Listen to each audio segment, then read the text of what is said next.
आज कोशिश करते हैं साइंस खत्म हो जाए।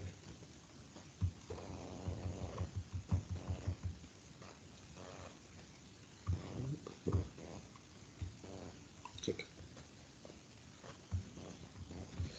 तो हम बात कर रहे थे इंटेलेक्चुअल प्रॉपर्टी की, है ना। कल हमारी जो बातचीत चल रही थी, ये हमारी बातचीत है जिसमें कि ये बड़ा ही इम्पोर्टेंट एस्पेक्ट है। हमारे बहुत सारे इंडेक्सेस हैं, छोटे बड़े इंडेक्सेस हैं जो इंटरनेशनल रेप्यूट के, कुछ नेशनल रेप्यूट के, ऐसे इंडिसेस हैं। इंडेक्सेस समझते हैं आप लोग? इंडेक्सेस, इंडिसेस, जो जैसे ये एक इंडेक्स है, intellectual international intellectual property index. Yes sir. ठीक है, तो इस प्रकार के हमारे बड़े सारे इंडेक्सेस हैं। तो इन इंडेक्सेस का क्या महत्व है? कुछ इंटरनेशनल हैं, जैसे हम HDI की बात कर लेते हैं, ह्यूमन डेवलपमेंट इंडेक्स की बात करते हैं, हम पर कैपिटा इनकम का भी एक इंडेक्स को करके देख सकते हैं, और ऐसे बहुत सारे सीरीज ऑफ इंडेक्सेस हैं। अब इनका महत्व क्या है हमारे लिए? सर जैसे कि HDI होता है तो इसमें हमारा हेल्थ, ये सब कवर, हेल्थ एजुकेशन ये सब कवर किया जाता है। तो इंटरनेशनल लेवल पे क्या है हमारे कंट्री का स्टेटस वो बताता है। तो जितने इंडेक्सेस हैं ये हमें हेल्प करते हैं कि हम एक पर्टिकुलर सेक्टर में, मतलब जिस भी क्षेत्र की बात हो रही है, जिस भी सेक्टर के लिए वो इंडेक्स बनाया गया है, जिस पर्पस के लिए वो इंडेक्स बनाया गया है, उस पर्पस में हम कैसा परफॉर्म कर रहे हैं, जिससे कि हम एक स्पेसिफिक इनपुट जनरेट कर सकें। और जब तक हम इन इंडेक्सेस को सीरियसली नहीं देखेंगे, सीरियसली देखना चाहिए और रैशनली देखना चाहिए। सीरियसली देखने का मतलब कि हमें HDI को रैशनली तो नहीं देख सकते सर। रैशनली तो फिर जो सही डाटा है ना, या तो कहीं ना कहीं हम एक तरफ डाइवर्ट हो जाएंगे, किसी एक का पक्ष सुनेंगे। लेकिन अगर हम वैसे देखेंगे नॉर्मली वे में, तो सभी को समान रूप से हम डाटा कलेक्ट कर सकते हैं, और सभी भी जहां भी कमियां नजर आ रही है उसको सभी पे सार्वजनिक रूप से इम्प्लीमेंट भी कर सकते हैं। बहुत अच्छा, वेरी गुड, बहुत अच्छा। बेसिकली ये इंडेक्सेस हैं, ये किसी की कमी, किसी को रैंक करने का माध्यम नहीं है। किसी को ये नहीं कि आप बड़े हो, आप अच्छे हो, हम बुरे हैं। हम जब भी इंडेक्सेस की बात करें, हमें ये नहीं सोचना चाहिए, जब मैं भी कभी कभी कॉन्टेक्स्ट डेवलप करने की कोशिश अगर करता हूँ कि हम ह्यूमन डेवलपमेंट इंडेक्स में अच्छा नहीं कर रहे हैं, व्हाट डज इट मीन? इसका मकसद क्या है? क्या हम ये कह रहे हैं कि हमारा देश खराब है? No no no no sir. Sir. Security of the future, अगर हम अपने आप में कुछ भी जो हमारे लक्ष्य अचीवमेंट है उनको प्राप्त करना चाहते हैं तो हमें बेटर करना चाहिए। तो वो हमें कमियां पता लग रही है। Very good. तो हम जब भी इंडेक्सेस की बात करें तो इनको हमें ऐसे क्रिटिकली देखना चाहिए कि नहीं नहीं हम तो देखो बहुत खराब है। It's not like that. ये एक लर्निंग चीज है, हमें इसे एक पॉजिटिव सकारात्मक तरीके से लेना चाहिए कि भाई हम यहाँ पर हैं, जो ये नंबर 1 है ये यहाँ पर क्यों है, मैं यहाँ क्यों हूँ, और मैं क्या कर सकता हूँ कि मैं भी यहाँ पहुंच जाऊं, मेरा देश भी नंबर 1 बन जाए, मैं भी नंबर 1 बनूं।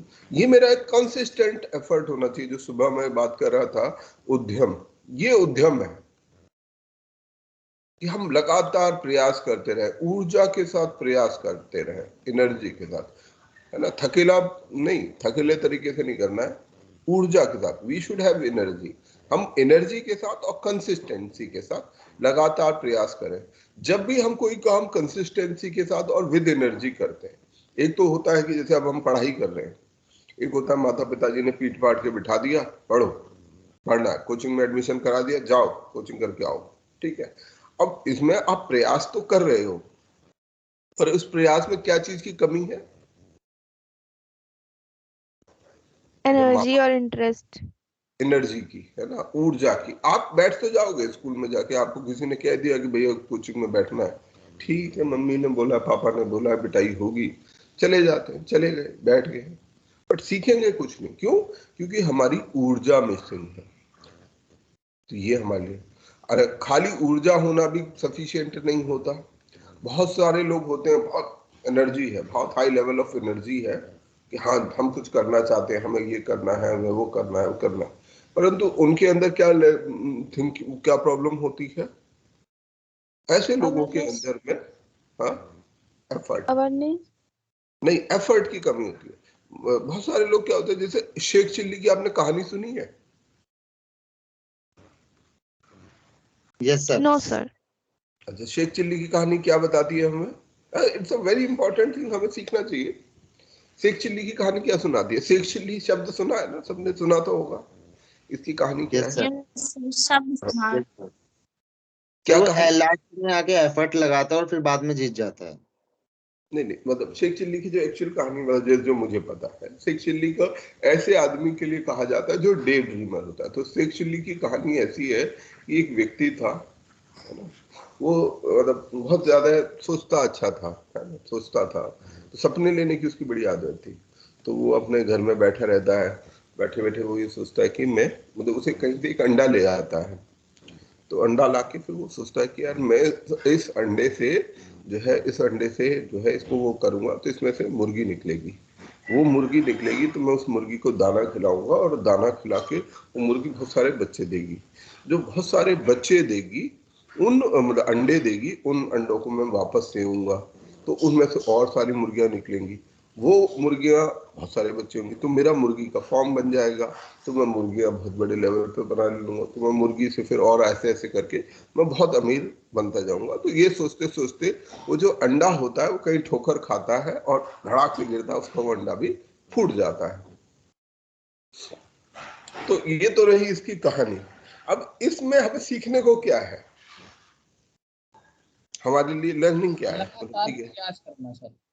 हाँ, मतलब एक्चुअली में अगर शेख चिल्ली को दूसरे तरीके से देखा जाए तो उसका जो आइडिया था that was not at all bad. क्या वो गलत आइडिया था उसका? नो अगर वो सर। अब एक्चुअली में करता कि हाँ मैं उस अंडे को सेऊं और उसमें से मुर्गी निकले, ऐसा नहीं कि लोग ऐसा नहीं कर रहे, लोग ऐसा कर देते हैं। लोग कर लेते हैं, जिनकी मुर्गी का फार्म होता है वो कैसे बनाते हैं, वो भी एक दिन किसी दिन ऐसे ही शुरू करते हैं और धीरे धीरे लगे रहते हैं, और 10 साल बाद मुकेश अंबानी या उसके पिताजी की जो कहानी है, या बहुत सारे जितने भी बिजनेसमैन हैं उनकी क्या कहानी है, मतलब जो भी छोटी सच्ची थोड़ी बहुत हो बट लार्जली ठीक रहती है, कि उन्होंने जो है, उनके पिताजी ने जो है वो अपना एक टाइपराइटर था, वो 1500 रुपये का बेचा और उसको बेच के अपना बिजनेस शुरू किया, जो धीरू भाई अंबानी थे। फिर उन्होंने धीरे धीरे जो है तरक्की करते गए, और आज मतलब एवरीबडी नोज की what is there present status. अब वो यहाँ तक कैसे पहुंचे? अगर खाली ऊर्जा होना पर्याप्त नहीं है, शेख चिल्ली ऊर्जा का उदाहरण है कि उसके पास आइडियाज हैं, ऊर्जा है, बट एफर्ट नहीं है। तो जब आदमी के पास एफर्ट नहीं होता तब भी वो खराब हो जाता है। जब वो ऊर्जा खाली एफर्ट ही एफर्ट है, ऊर्जा नहीं है, तब भी खराब है। उद्यम इन दोनों से अलग है। उद्यम है जब हम किसी प्रयास को ऊर्जा के साथ, पूरी फोर्स के साथ करते हैं और लगातार करते रहते हैं। तो उद्यम आप अपनी एजुकेशन में कर सकते हो, आप लगातार कोशिश करते रहो कि नहीं मेरे को आईएएस बनना है, मेरे को आईएएस बनना है, मेरे को आईएएस बनना है, और खाली डे ड्रीमिंग नहीं कि आप ये सोच रहे हो मैं कलेक्टर बन जाऊंगा तो ऐसा करूंगा वैसा करूंगा, दैट इज डे ड्रीमिंग। आप अपने लिए एक एक्चुअल प्लान लेते हो कि यार मैं इस सब्जेक्ट को ऐसे पढ़ लूंगा, इतने दिन में ये सब्जेक्ट खत्म करूंगा, फिर ये खत्म करूंगा, मेरे अंदर ये कमियां हैं, मैं इसको ऐसे ठीक करूंगा, ऐसे ऐसे करके आप एक प्लान बनाते हो। आप ये नहीं सोचते कि मैं जब डीएम बन जाऊंगा तो डीएम की गाड़ी में कैसे घूमूंगा। वो आपका ड्रीम गलत ड्रीम है। आपका ड्रीम ठीक है, ये ड्रीम होना चाहिए, ये लार्जर गोल है, बट बेसिक स्टेप्स आपको ध्यान रहने चाहिए कि मुझे ये करना है। मैं पॉलिटी पढ़ूंगा, अब मैंने साइंस एंड टेक्नोलॉजी कर लिया, अब मैं ये कर लूंगा। फिर मैं अपने आप को रीअसेस करूंगा कि मेरी कमी कहाँ है। मैं रैंक में अपने आप को देखूंगा कि भाई जो नंबर हम देखते हैं, क्यों देखते हैं कि बाकी जो बच्चे पास हो रहे हैं वो क्यों पास हो रहे हैं, मैं फेल हो रहा हूँ, मैं क्यों फेल हो रहा हूँ। फिर मैं कंपैरिजन करता हूँ, फिर मैं एनालाइज करता हूँ कि मेरी कहाँ कमी है, मैं किस चीज में कमी कर रहा हूँ। ये जो 1 नंबर पे आया और मैं यहाँ पर हूँ, मैं क्यों हूँ। तो अब फिर इसे एनालाइज करते हैं, फिर करेक्ट करते हैं कि यार मेरी ये कमी मुझे लग रही है, मुझे ये चीज ठीक करनी चाहिए, मैं इस जगह पे अच्छा नहीं कर पा रहा हूँ, मुझे ये जगह अच्छी करनी चाहिए। And if this effort is a consistent effort, ये एनर्जी और कंसिस्टेंट एफर्ट आपका कंसिस्टेंटली लगा रहेगा, तो one day you will achieve your goal, है ना। जो अचीव करते हैं, जो पास होते हैं, वो कौन पास होते हैं? वो वही लोग हैं जो लगातार उस ऊर्जा के साथ लगातार लगे रहते हैं और फिर वो किसी दिन सेलेक्ट हो जाते हैं। तो that is the basic process, that is the basic idea। तब हम ये इंडेक्सेस की बात करते हैं। तो अब हम इंडिया के लिए जब ये बोल रहे हैं कि इंडिया स्टैंड्स एट HDI 131, हम जब सोमालिया और उसके लिए, तो आइडिया इज नॉट कि हम ये अलेज करें कि वही नहीं इंडिया बहुत बुरा है and all those things. What we are saying is that India has a lot of potential to go up. हमारे पास बहुत सारा चीजें हैं जो अभी हमें करनी है। हमें अपने ह्यूमन डेवलपमेंट इंडेक्स को इम्प्रूव करना है, अपनी एजुकेशन को बेहतर करना है, अपनी इनकम को बेटर करना है, अपने हेल्थ को बेटर करना है। और जब हम ये बेटर कर लेंगे तब हम यहाँ पहुंच पाएंगे। और इंडेक्सेस जितने होते हैं वो हमें हेल्प करते हैं बेसिक रोड मैप देने के लिए। तो कभी भी कोई टेस्ट होता है, कोई नंबर कहीं आते हैं, कहीं आप फेल हो जाते हैं, तो आपको उसको ये नहीं देखना चाहिए कि you have failed. What you have done is you have achieved a road map। ठीक है, हम यहाँ फेल हो गए, हम यहाँ तक पहुंच सके, मुझे यहाँ पहुंचना है। नाउ आई नो कि मुझे कितना एफर्ट करना है। तो ये चीज हमें इस इंडेक्स से मिलती है हमारी पर्सनल लाइफ में। एजुकेशन के जरिए से नंबर जो हमारे आते हैं, जो रैंक आती हैं, और देशों के उसमें देखें तो ये इंडेक्सेस हमें ये बताते हैं कि भैया आप कहाँ खड़े हो, आपको करना क्या है, क्या करना चाहिए। आप ये करोगे तो आप बेहतर हो जाओगे। That is the basic idea. ठीक है, तो अभी हम जैसे इंडिया के इंटेलेक्चुअल प्रॉपर्टी इंडेक्स, मैं आपके साथ आज की क्लास में इसके बाद कुछ बेसिक इंडेक्सेस शायद मैंने कभी शेयर किए हैं आपके साथ या नहीं, मैंने एक बार डाटा बनाया था। उसमें ये महत्वपूर्ण होता है कि इंडेक्स, कौन सा इंडेक्स कौन रिलीज कर रहा है या उसका सब्जेक्ट मैटर क्या है। तो जब भी आप कोई इंडेक्स पढ़ेंगे तो इंडेक्स पढ़ते समय रैंक वैंक तो आप याद रखेंगे। जैसे HDI कौन इशू करेगा? UNDP। So we should know the issuing authority. तो HDI तो वो पूछेगा नहीं, वो आपसे ऐसा पूछेगा कि इंटरनेशनल इंटेलेक्चुअल प्रॉपर्टी इंडेक्स को कौन रिलीज करता है। You should know that US chamber of commerce global जो भी कुछ है, GIPC, this issues intellectual property index. तो ये हमारे को जब भी हम पढ़ेंगे कि ये इंडेक्स करता क्या है, क्या क्वेश्चंस हमारे रहते हैं। What is this index, why this index, करता क्या है, इसका काम क्या है, हाउ एंड व्हेन। यही 4 सवाल कर देना हम। हर चीज जब भी किसी चीज को जानना हो, why, what, how and when, ये जब हम आदत डालेंगे तो हमारी जो है अपने आप सब्जेक्ट की वो अच्छी होती है। तो हम अपने वापस इंटेलेक्चुअल प्रॉपर्टी पर आ जाते हैं। हम इसके अंतर्गत 53 देशों में, ठीक है, 53 देशों का ये रैंक बनाई गई। इन 53 देशों की रैंक में हम यहाँ कहीं 40वें स्थान पर खड़े हुए हैं। ठीक है, तो हम 40वें स्थान पर हैं, नीचे 53वां देश है। हमें यहाँ पर बहुत सारे मेहनत करने की आवश्यकता है कि हम यहाँ पहुंचे, अपने को बेहतर करें।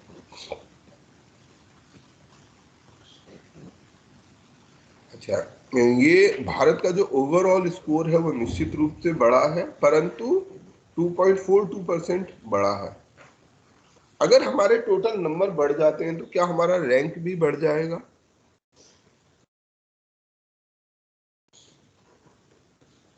है, अगर मान लो पिछली साल मेरे 50 नंबर आए थे, अगली साल मेरे 55 नंबर आए, will it translate into increase in my rank?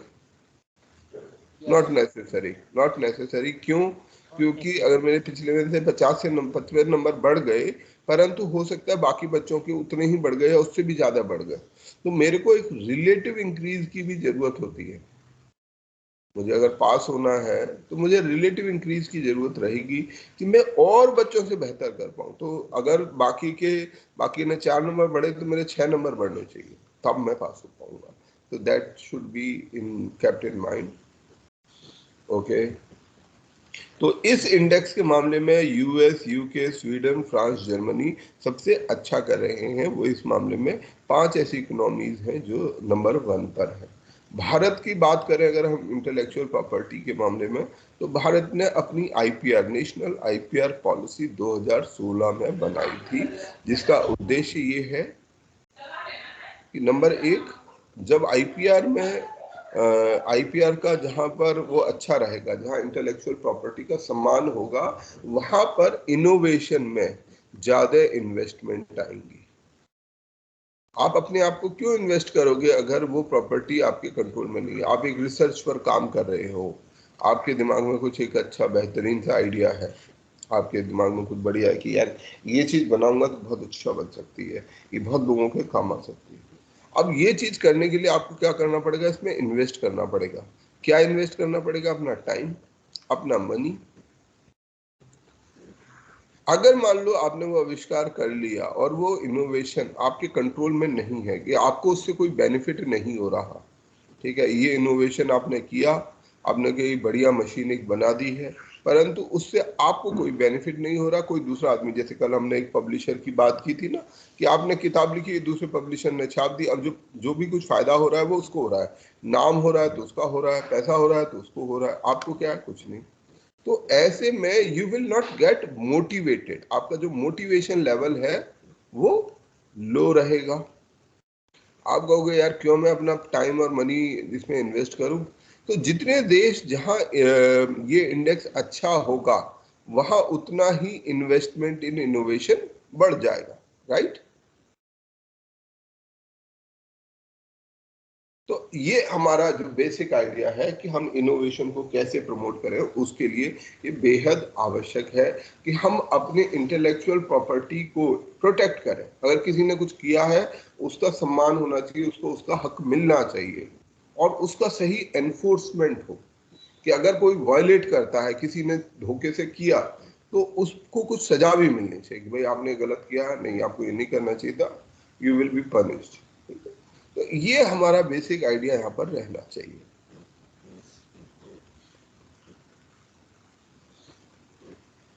तो अभी भी हमारे देश में हमें बहुत कुछ करने की आवश्यकता है।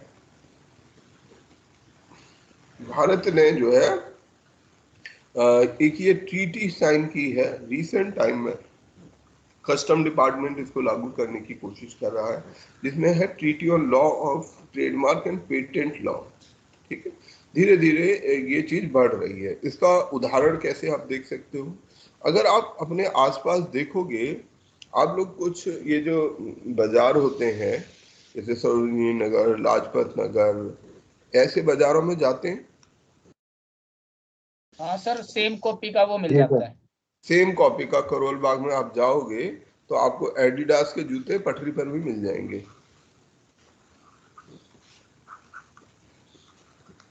ठीक है, करोल बाग में आपको एडिडास के जूते 500 रुपए में मिल जाएंगे। वही मतलब जबकि एडिडास का जूता शायद 5,000 रुपए का आता है। ठीक, अब जो ये 500 रुपए का जूता मिल रहा है, आपको भी पता होता है कि इट इज नॉट एडिडास, कोई मतलब आपको एक जनरल समझ होती है कि नहीं इतने में नहीं आएगा, but still you by that. तो यहाँ पर ये जो ब्रांड वैल्यू का वायलेशन, और ऐसा नहीं इसके लिए नहीं, जो लेडीज पर्स होते हैं वो आपको तरह तरह के मिल जाएंगे, सभी ब्रांड्स के मिल जाएंगे, परंतु धीरे धीरे अगर आप ध्यान से देखोगे, आज के समय में मार्केट में जाओगे, तो आपको रिलेटिवली जो 5 साल पहले चीजें मिल रही थी, आज वो नहीं मिलेंगी। आज अगर आप ढूंढोगे कि करोल बाग में या सरोजनगर में जाकर मुझे एडिडास का जूता पटरी पर मिल जाए, तो इसकी संभावना कम है, काफी कम है 5 साल से पहले। 5 साल पर हो सकता है हर जो जूता बेच रहा है उसके ऊपर एडिडास या कुछ भी, जो भी नाइकी या जो भी ब्रांड है वो लिखा था, पर अब वो चीज कम हो गई है, कम हो रही है धीरे धीरे धीरे, जैसे जैसे इंटेलेक्चुअल प्रॉपर्टी एनफोर्समेंट हमारे देश में भी बढ़ते जा रहा है। तो ये हमने चर्चा कल कर ली थी कि इंटेलेक्चुअल प्रॉपर्टी क्या होती है, कैसे ये काम करती है, कि कोई भी आर्ट वर्क है, कोई आर्टिस्टिक वर्क, इन्वेंशन है, लिटरेचर है, डिजाइन है, सिंबल है, तो आप उस पर काम करिए, ठीक है, तो आप उस अपने अधिकार को सीमित कर सकते हैं। और जो इंटेलेक्चुअल प्रॉपर्टी है उसको ना केवल ये माना गया कि एक ट्रेड का, एक कॉमर्शियल राइट है, बल्कि ये ह्यूमन राइट है, ये मानव अधिकार है ना। ये बहुत महत्वपूर्ण है इस बात को समझने के लिए कि हम इसको इतना यूनाइटेड नेशंस ने इसको इतना हल्का नहीं लिया है कि नहीं ठीक है, ये तो एक व्यापारिक अधिकार है कि किसी ने एडिडास का बनाया, किसी ने कॉपी कर ली, ठीक है, उसको जो हर्जाना नुकसान हुआ उसका हर्जाना पूरा करो, नहीं, यहाँ तक नहीं है। It is more than that, it is more than that, कि नहीं भैया आप एक सीरियस ऑफेंस कर रहे हो, किसी को नुकसान पहुंचा रहे हो, और गंभीर नुकसान, कि उसके ह्यूमन राइट का वायलेशन कर रहे हो। मानव अधिकार जो है कॉमर्शियल अधिकार या ट्रेड अधिकारों से कहीं ज्यादा गंभीर होते हैं। आप किसी के कुछ पैसे चोरी कर लो, और किसी को चाकू मार दो, इन दोनों में से ज्यादा गंभीर अपराध क्या है? उसको चाकू मार देना, उसका जो मानव अधिकार है, जीने का अधिकार है, उसे आप सीमित कर रहे हो, तो आपने उसको मारा, तो इसलिए वो क्रिमिनल कैटेगरी में आता है। जबकि आपने किसी का कुछ सामान ले लिया, ठीक है, धोखा दे दिया किसी को, तो वो 420 के एक्ट में आता है। तो दोनों तरीके के अधिकार जो है वो अलग अलग हैं, और यहाँ पर ह्यूमन राइट को एक, इसको इंटेलेक्चुअल प्रॉपर्टी को एक ह्यूमन राइट माना गया है। इस में इंटेलेक्चुअल प्रॉपर्टी में पेरिस कन्वेंशन जो 1983 का है, और बर्न कन्वेंशन, ये भी ध्यान रखिएगा, पेरिस कन्वेंशन एक बाद का भी है, 1956-60 के आसपास भी कुछ 3-4 कन्वेंशन है जो इंटेलेक्चुअल प्रॉपर्टी से संबंधित है। तो ये पुराने वाला इंटेलेक्चुअल प्रॉपर्टी कन्वेंशन है, that was for industrial protection of industrial property. फिर एक ये है जो लिटरेरी और आर्टिस्टिक वर्क के लिए है, वो बर्न कन्वेंशन कहलाता है। और इन दोनों को लागू करने वाली बॉडी है, एक सेकंड पूरा कर लेने दो, अब वीपो है। What is the full form of वीपो? बताओ, तुम ही बताओ भाई। World intellectual property organisation. Very good. अब पूरे पूछो, किसका सवाल था, कोई पूछना चाह रहा था, प्लीज। अब मेरा सवाल ये था कि सर अगर कोई कॉपी बना के कोई कंपनी किसी कॉपी को बेच रही है तो उसे खरीदना भी क्या क्राइम है, इलीगल है? खरीदना भी क्राइम है? पता नहीं यार, मतलब कोई समझ गया मैं आपके सवाल को। आपका सवाल बिल्कुल ठीक है, क्लियर है कि उसको बेचना तो अपराध है ही है, पर क्या खरीदना भी उसको अपराध है, ये मैं श्योर नहीं हूँ। शायद है, शायद, but I am not sure, I am not sure. क्या सर? दीपक सर रिपीट करना क्वेश्चन एक बार चेक कर लो यार, एक बार, ऐसा है, इस सवाल को एक बार चेक कर लेंगे तो हमें पता चलेगा। सवाल ये है कि आपके कॉपीराइट का वायलेशन हुआ, किसी ने आपके अधिकार को, कॉपीराइट को ले लिया, तो एक आदमी जो है वो उसकी कॉपी कर रहा था। जैसे एडिडास के जूते जो मैंने अभी उदाहरण दिया, एडिडास का जूता एक आदमी बेच रहा है, ठीक है, तो वो एडिडास को नुकसान पहुंचा रहा है, इसमें कोई दो राय नहीं है। परंतु आप सोचते हो कि ठीक है यार, मैं ये जूता लेना है, मैं ये वाला जूता ले लेता हूँ। अब जो खरीदार है, कंज्यूमर है, क्या वो भी इसको, एडिडास इस कंज्यूमर पर भी केस कर सकता है? अगर सरल भाषा में देखें, बायर पे तो 100%, जो सेलर है उस पर तो 100% कर सकता है, परंतु क्या सेलर को भी, जो बायर है, जो कंज्यूमर है, उस पर भी ये लागू होता है? तो इसको लेके मैं कम से कम श्योर नहीं हूँ, तो या तो मुझे समय देंगे तो कंज्यूमर पे तो नहीं होगा, क्योंकि कंज्यूमर को तो वो, उसको तो पता ही नहीं कि जो सेलर कर रहा है वो ऐसा है। ऐसा है कि अभी हम सब जो है क्या बोलते हैं, बस स्पेकुलेट कर रहे हैं। स्पेकुलेशन से आगे हमेशा हमारी टेंडेंसी होती है, लेट मी वेरी फ्रेंकली से, हम सब के अंदर, इवन मेरे अंदर भी कभी कभी होती है। जैसे इंग्लिश पढ़ते पढ़ते ना ये बात बहुत होती है, हम कभी कभी कोई शब्द होगा ना, अब वो शब्द मुझे समझ नहीं आया, कन्वेंशन क्या होता है, तो मैं क्या करूंगा, यहाँ से यहाँ सेंटेंस पढ़ने में बीच में इसका मतलब निकाल लूंगा, 90% वो मतलब सही होता है। अब इसमें तो ज्यादा मुश्किल शब्द नहीं है, पर अगर जैसे आप इंग्लिश लिटरेचर पढ़ोगे तो ये परेशानी आपको आती है, सबको आती है, मुझे भी आती है कभी कभी। तो क्या होता है, हम पढ़ते समय उसका अंदाजा लगा लेते हैं। अब जैसे मैं आपसे कल ही मैं एक शब्द देखा था, उसका मतलब quibble. What is the meaning of क्विबल?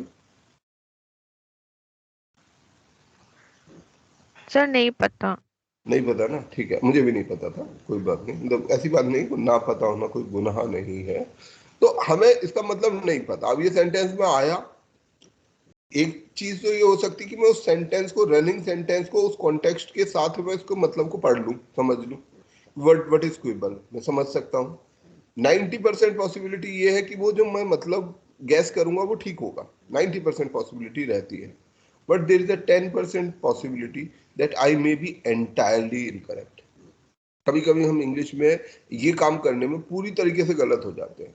जब आप उसका डिक्शनरी मीनिंग देखते हो तो पता चलता है वो तो कुछ और ही है उसका मतलब। आप जिस तरह से उसे कंटेक्स्ट में समझने की कोशिश कर रहे थे वो मतलब नहीं है उसका। तो ऐसे में क्या होता है, 90% वाले तरीके में हम गलत चीज भी लर्न कर जाते हैं।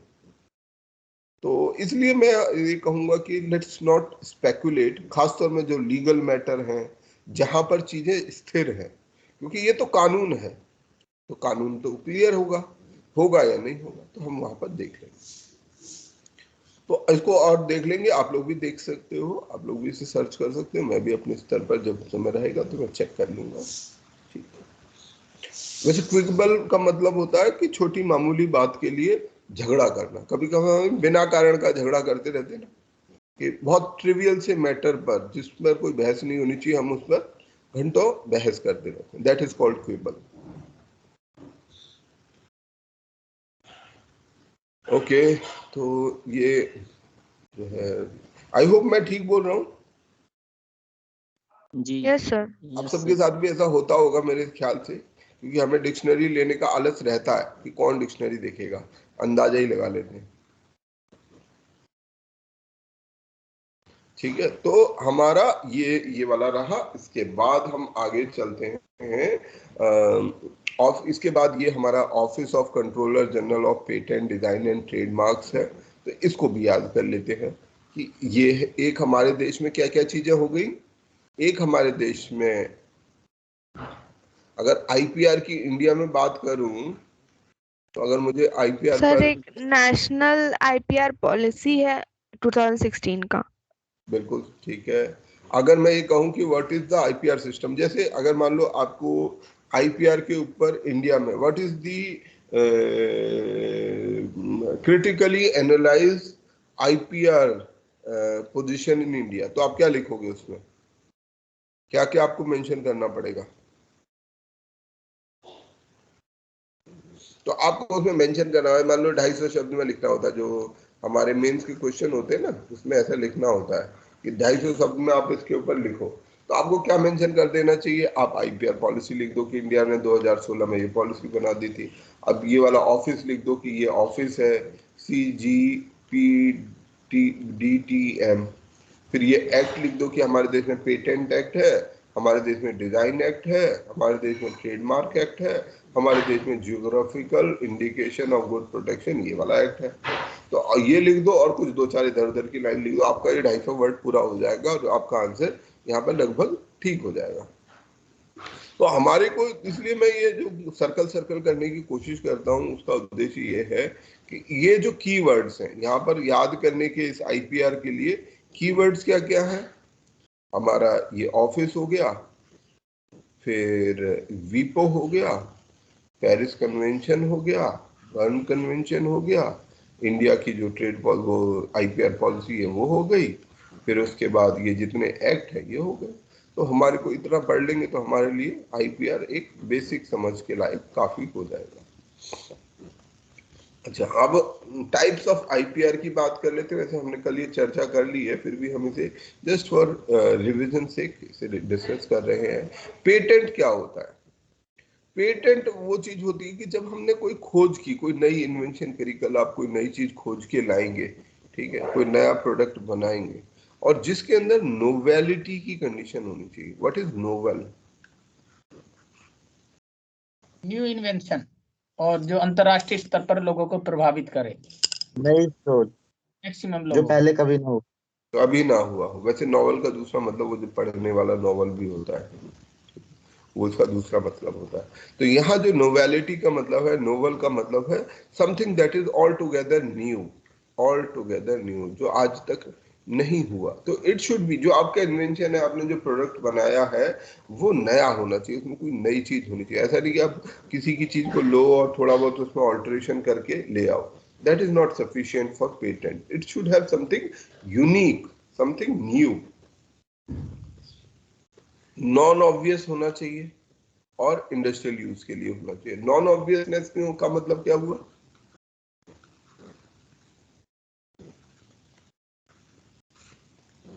बेतुका। नहीं, नहीं, बेतुका नहीं। ऑब्वियस का मतलब होता है जो बिल्कुल अपने से सबको पता है। मतलब अब जैसे मैं कहूं कि भाई चावल की खेती, गैर जरूरी। नहीं, गैर ऑब्वियस का मतलब होता है जो बिल्कुल सहज हो, जिसको मतलब ऑब्वियसली पता होता है, हमें पता होता है कि अरे ये तो ऑब्वियस है। मतलब जैसे मैं इसको बोलूं कि ऑब्वियसली, इसका मतलब आपको पता होगा। ऑब्वियसली मतलब हिंदी में क्या बोलेंगे इसको? सहज नहीं होगा शब्द इसके लिए। स्पष्ट नहीं है, स्पष्ट रूप से नहीं। स्पष्ट, हाँ स्पष्ट। ठीक है, जो स्पष्ट है, मतलब जिससे जो अपने आप क्लियर है, जिसको समझाने की कोई आवश्यकता नहीं होनी चाहिए, वो ऑब्वियस होता है। नॉन ऑब्वियस होना चाहिए कि जो स्पष्ट खुद से ना हो।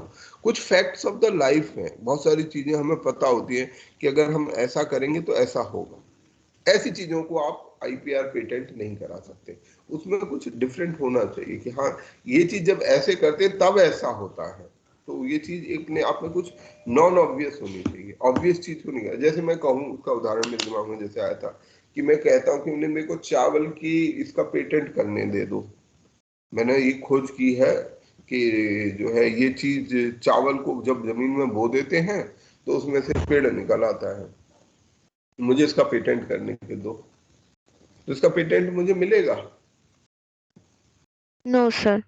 क्यों नहीं मिलेगा? नो सर, क्योंकि ये ऑब्वियस बात है, इनमें क्या नया मैंने किया? ये मैं ऑब्वियस है। ना, ये तो ऑब्वियस है, स्पष्ट है, वो तो हम सबको पता है, इसमें कोई नया ज्ञान नहीं है। उसमें कुछ नया ज्ञान होना चाहिए कि हाँ ये चीज देखो ऐसे करेंगे तब हम ऐसे कर लेंगे, मतलब वो चीज है, वो उसका ये फर्क होता है नॉन नॉन ऑब्वियस का, और उसी को इस पेटेंट के अंदर में हम कवर कर सकते हैं। तो ऐसी कोई चीज अगर आप करेंगे तो आपको करना चाहिए, और मैं सबको एनकरेज करूंगा कि हम सब लोगों को अपने अपने आइडियाज को शेप देने की कोशिश करनी चाहिए। आप सबके अंदर में बहुत सारे आइडियाज होंगे, हम सब के अंदर में बड़ी सारी इंटरेस्टिंग थॉट्स होते हैं, बट क्या होता है, हम समय के साथ साथ अपने थॉट्स को किल करना शुरू कर देते हैं। ठीक है, नौकरी कर लेते हैं, ये हो जाएगा, घर बार की नौकरी और बेकार की समस्याओं में फंसे रहते हैं, तो हमारे जो इंटरेस्टिंग आइडियाज होते हैं उनको हम नहीं कर पाते, कभी पैसा ना होने के कारण, कभी समय ना होने के कारण। तो हमें अपने आइडियाज को फॉलो करना चाहिए, कोशिश करनी चाहिए कि मैंने ये चीज सोची थी, इसके कैसे हो सकती है, तो कोशिश जरूर करनी चाहिए। देन अगली चीज ट्रेडमार्क है। जब हम किसी भी चीज को कॉमर्शियल लेवल पर कोई गुड्स एंड सर्विसेज बनाते हैं तो उसके लिए एक मार्क दिया जाता है, जैसे रिलायंस का कोई अपना लोगो हो गया, नाम हो गया, तो जो कि ग्राफिकली, जिससे कि वो बाकियों से अपने को अंतर कर सके कि भाई जिस पर ये निशान लगा होगा वो निशान एक पर्टिकुलर कंपनी का है और कोई कंपनी, तो ऐसी चीज को हम ट्रेडमार्क बोलते हैं। इसके लिए हमारे देश में ट्रेडमार्क एक्ट 1999 का है और ट्रेडमार्क रूल 2017 के हैं, जिसके जरिए से हम ट्रेडमार्क्स को हासिल कर सकते हैं। तो अगर आप कोई धंधा पानी कुछ बिजनेस करते हो, आपने कोई नया प्रोडक्ट बनाया, तो क्या करो, एक ट्रेडमार्क रजिस्टर करा लो, 5-6 हजार रुपए में हो जाता है, ज्यादा महंगा नहीं होता है। ठीक है, तो अगर कोई बिजनेस आप करना चाहते हैं, क्योंकि वो बिजनेस आप लंबे समय करना चाहोगे, आप एक अच्छा सा यूनिक सा नाम ढूंढो, उस यूनिक नाम को फिर ट्रेडमार्क भी लो, उसका ट्रेडमार्क कराओ, जिससे कि कोई और उस ट्रेडमार्क को, आपके मार्क को यूज ना कर सके। उसके बाद आते हैं ज्योग्राफिकल इंडिकेटर्स का। ज्योग्राफिकल इंडिकेटर्स भी आप सभी को पता है, हम लोग इस पर कई बार चर्चा कर चुके हैं कि कोई भी ऐसा प्रोडक्ट या जो कि मैन्युफैक्चर किया जाता हो या एग्रीकल्चरली प्रोड्यूस किया जाता हो या नेचुरल हो, जो एक विशेष क्षेत्र में पाया जाता है और उसकी जो स्पेसिफिक क्वालिटी कैरेक्टरिस्टिक, उसकी जो रेपुटेशन है, वो उसके ओरिजिन के कारण होती है। जैसे बनारसी साड़ी का मैं हमेशा उदाहरण देता रहता हूँ।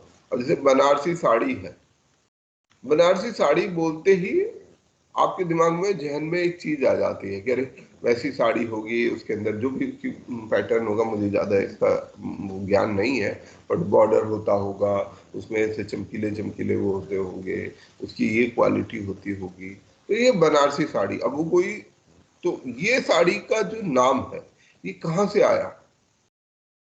बनारसी साड़ी की जो पहचान है, ये पहचान कहाँ से आई होगी? सर बनारस। बनारस में, और लंबे समय में बनारस के जो जुलाहे होंगे वो हजारों सालों से उस काम को करते आ रहे हैं। उन्होंने अपनी एक रेपुटेशन अर्न की है, ना केवल जो जीवित हैं बल्कि उनके परदादा दादा और उन लोगों ने, उन्होंने अच्छी चीज बनाई होगी, एक क्वालिटी मेंटेन की होगी, एक रेपुटेशन अर्न की होगी कि भाई दुनिया में कहीं भी जाती है, भाई ये साड़ी बनारस से आई है, हम मान के चलेंगे कि अच्छी ही होगी। तो वो एक कलेक्टिव एफर्ट है ना, सामूहिक मेहनत है, जिसमें पूर्वजों से लेके आज तक की जनरेशन उसके लिए काम कर रही है। तो ऐसे में उनको एक पहचान देना भी जरूरी है, और इस पहचान को ज्योग्राफिकल इंडिकेटर, ये सबसे नए तरीके के जो हमारे इंटेलेक्चुअल प्रॉपर्टी है उसमें, क्योंकि ये इंटेलेक्चुअल प्रॉपर्टी बाकी सबसे अलग होती है। कैसे अलग होती है? ज्योग्राफिकल इंडिकेटर बाकियों में और ज्योग्राफिकल इंडिकेटर में क्या फर्क है? ये पर्टिकुलर किसी व्यक्ति को ना दिए और समूह को दिया जाता है। वेरी बात, सही बात, ये कलेक्टिव है। आप कुछ बोल रही थी, बोलिए please. Some female voice I could hear. आप कुछ बोल रही थी, बोलिए बोलिए। अच्छा चलो कोई नहीं, आपकी आवाज रह गई। अच्छा, जो ज्योग्राफिकल इंडिकेटर बाकी सभी इंटेलेक्चुअल प्रॉपर्टी से अलग हैं, क्योंकि ये सामूहिक है और ये बहुत अच्छी चीज है कि हम समूह को पहचान देने की बात कर रहे हैं। बाकी सभी जो राइट्स है, चाहे कॉपीराइट है, चाहे डिजाइन है, चाहे पेटेंट है, ये व्यक्तिगत है, इंडिविजुअल के राइट्स है। बट ज्योग्राफिकल इंडिकेटर एक यूनिक राइट है जो कलेक्टिव राइट है और जो कि बहुत जरूरी है, क्योंकि दुनिया में हम जो कुछ बनाते हैं उसमें सभी का सहयोग होता है, किसी का ज्यादा किसी का कम। तो हमें प्योरली इंडिविजुअलिज्म से आगे बढ़ना है, तो हमें ऐसे कलेक्टिव राइट्स को पहचान देनी चाहिए, और इसको हम ज्योग्राफिकल इंडिकेटर के जरिए से ये एक्ट भारत के अंदर में 1999 का इसके द्वारा देते हैं। अगला है कॉपीराइट। अगर आपने कोई भी लिटरेरी काम किया है, ड्रामेटिक काम किया है, म्यूजिकल काम किया है, म्यूजिक बनाया है, आर्ट का कोई काम किया है, कोई मूवी बनाई है, कोई साउंड रिकॉर्डिंग बनाई है, तो वो आपका उस पर कॉपीराइट है, उस पर आपका एकाधिकार है। कोई उसे कॉपी नहीं कर सकता बिना आपकी अनुमति के, और ये अधिकार हमें कॉपीराइट एक्ट 1957 से मिलता है। इसमें right of reproduction, communication, adaptation and translation शामिल होता है। कोई भी बिना आपकी अनुमति के उसे रिप्रोड्यूस नहीं करेगा, उसे लोगों को नहीं पहुंचाएगा, उसे ट्रांसलेट या उसको कन्वर्ट नहीं करेगा किसी भी तरीके से। देन अगला है डिजाइन। डिजाइन जो भी हमारे इंडस्ट्रियल डिजाइन होते हैं, खास तरीके का एक पैटर्न होता है, तो वो डिजाइन एक्ट 2000 के द्वारा गवर्न होता है। प्लांट वैरायटी प्रोटेक्शन, जो अलग अलग तरीके के पौधे हैं उनके अधिकारों को सुनिश्चित करने के लिए ये अधिकार बनाया गया है, plant protection of plant varieties and farmer rights, ठीक है, एक्ट 2001। हो सकता है कि भाई हम ये कहें कि मेरे को कहीं एक खास तरीके की औषधि पता है जो कहीं हिमालय में उगती है, तो मैं कहूँ मुझे उसे पेटेंट करने दो, तो वो थोड़ा पेटेंट में इशू है कि किस तरीके से हम उसकी वैरायटीज को, वो जो जो खोज है, क्या वो यूनिक है या नहीं है, उसको निर्धारित करें। और इसके लिए ये काम करता है कि हम प्लांट वैरायटी को किस तरीके से प्रोटेक्ट कर सकते हैं। तो ये हो गई बातें वीपो की।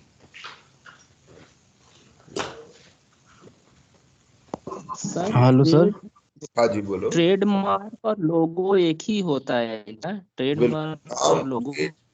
बिल्कुल, ट्रेडमार्क में दो चीज हो, सब चीज हो सकती है। जैसे ट्रेडमार्क का यह रजिस्टर्ड ट्रेडमार्क, ट्रेडमार्क का मतलब है नाम। अगर आपने जैसे ये करा कि रिलायंस, ये रिलायंस नाम कंपनी का बिजनेस के अंदर में केवल रिलायंस कंपनी यूज कर सकती है, कोई और यूज नहीं कर सकता, तो it is a trademark. Reliance ने अपनी एक इमेज, एक लोगो बना लिया, तो वो भी उसका रिलायंस का ट्रेडमार्क है, वो केवल वही यूज करेगा। तो कोई इमेज भी हो सकती है जो उसकी यूनिक होनी चाहिए। ऐसा नहीं कि हम भारत का नक्शा कहें कि नहीं इसको मेरे को पेटेंट, तो वो चीज नहीं दी जा सकती, परंतु उसने कोई अपना खास तरीके से, जैसे जितने लोगोज होते हैं उनमें क्या है, अलग अलग डिजाइन बना के सेम चीज को लिखा जाता है। कोई भी चीज हो सकती है, जैसे नाइकी होता है, एक पर्टिकुलर स्टाइल से नाइकी को लिखा जाता है, तो वो वाला पैटर्न हो गया। सर ट्रेडमार्क मींस वही ट्रेड साइन होता है ना, कि कोई भी ट्रेड है वो उसका क्या साइन है। बिल्कुल बिल्कुल सही बात है, उसका व्यापार का साइन है, क्योंकि वो एक मार्का लगा देता है, जिसको हम बोलते हैं ना मार्का लगा हुआ है इसमें। जैसे ब्रुक बॉन्ड मार्का, जो पुराने मार्का थे ना, उनको बड़ा फेमस थे पहले के समय में। चाय पत्ती में हम लोगों को बोला जाता था वो मार्का देख कर लाना। जैसे मैं अपने समझ से जो मुझे याद आ रहा है, पुराने समय में तब इतनी जानकारी नहीं होती थी, तो जैसे चाय पत्ती लेने जाते थे, अब चाय पत्ती दो चार तरीके की होती होगी, तो हमसे बोला जाता था कि जब आप लेने जा रहे हो तो उस पर ये वाला मार्का, शायद ब्रुक बॉन्ड होता था या रेड लेबल, किसी का मुझे नाम याद नहीं आ रहा, और हमें बताया जाता था कि ये वाला मार्का देख कर लाना, ठीक है। तो हम वो देखते थे कि हाँ है या नहीं, अगर है तो ले आएंगे, नहीं है तो छोड़ कह देंगे नहीं ये वाला मत। तो ये मार्का होते हैं। आज भी हम चीजों को खरीदते समय मार्कास देखते हैं, मार्क्स देखते हैं कि अच्छा ये निशान है, हाँ ठीक है, ये उस कंपनी का निशान है, तो उससे हम उनको पहचान लेते हैं। काफी लोग ऐसे ना पढ़े लिखे लोग नहीं है, मान लीजिए हम नहीं पढ़े लिखे हैं, हम अनपढ़ हैं, तो हम कैसे पहचाने कि रेड लेबल क्या है? हमें रेड RED नहीं पता है ना, तो उन लोगों के लिए वो मार्कास काम करते हैं। सर ट्रेडमार्क जो साइन मिलता है वो 10 ईयर के लिए होता है क्या? 10 ईयर बाद फिर से उसको मतलब न्यू में करना रहता है? GI टैग वो होता है, GI को करना होता है। मैं श्योर नहीं, फिर अच्छा। वापस मेरे ख्याल से ट्रेडमार्क में ऐसा नहीं होता होगा कि आपको अगर एक बार दिया गया तो आपका रहेगा। हो सकता है कुछ नॉमिनल फीस आपसे ली जाए कि भाई इतने समय के बाद आपको दोबारा से फीस लेना होगा, क्योंकि ये सब जितनी एस्टेब्लिशमेंट होती है इनको अपना खर्चा चलाना होता है, तो उसके लिए वो क्या करते हैं कि 10 साल बाद आप फिर जो है वो भरिए, ताकि आपने यस सर, वो ज्योग्राफिकल इंडिकेशन जो होता है ना उसमें 10 साल का होता है पॉलिसी। ओके। ट्रेडमार्क में ऐसा नहीं होगा। चलो अब आते हैं वीपो पर, WIPO पर आते हैं।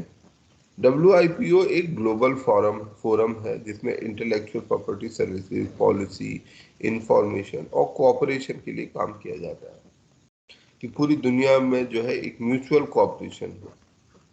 अगर मान लीजिए इंटेलेक्चुअल प्रॉपर्टी जो है उसमें कोऑपरेशन नहीं होगा तो कैसे IPR राइट्स लागू होंगे? उदाहरण भी बताइएगा। ये सबसे अच्छा उदाहरण हमने अभी थोड़ी देर पहले ही डिस्कस किया था, एडिडास। अब ये जो एडिडास है इसके जूते बनते कहाँ पर है?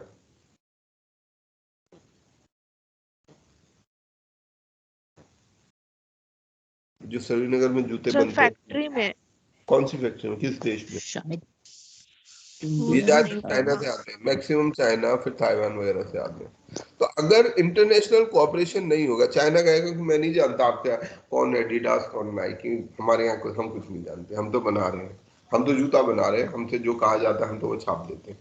तो it is lack of cooperation. Basically देशों को भी आपस में इसमें सहयोग करना होगा उस म्यूचुअल, क्योंकि इंटेलेक्चुअल प्रॉपर्टी राइट्स तभी हो सकते हैं, काम कर सकते हैं जब सभी देश आपस में एकजुट होकर उसके लिए काम करें। अब जैसे चाइना एक काम कर रहा है कि ठीक है वो बनाया जा रहा है, इंडिया दूसरा काम कर रहा है, उसे बेचने को अलाउ किया जा रहा है, तो ऐसी स्थिति में आप इंटेलेक्चुअल प्रॉपर्टी, जो एडिडास कंपनी है, वो अपने राइट को एनफोर्स नहीं कर पाएगी। भाई चाइना गवर्नमेंट इसको सीरियसली नहीं लेगी कि कोई बना रहा है, ये ठीक है ना, वो तो हमारे हमारे यहाँ ऐसा कोई नियम नहीं है।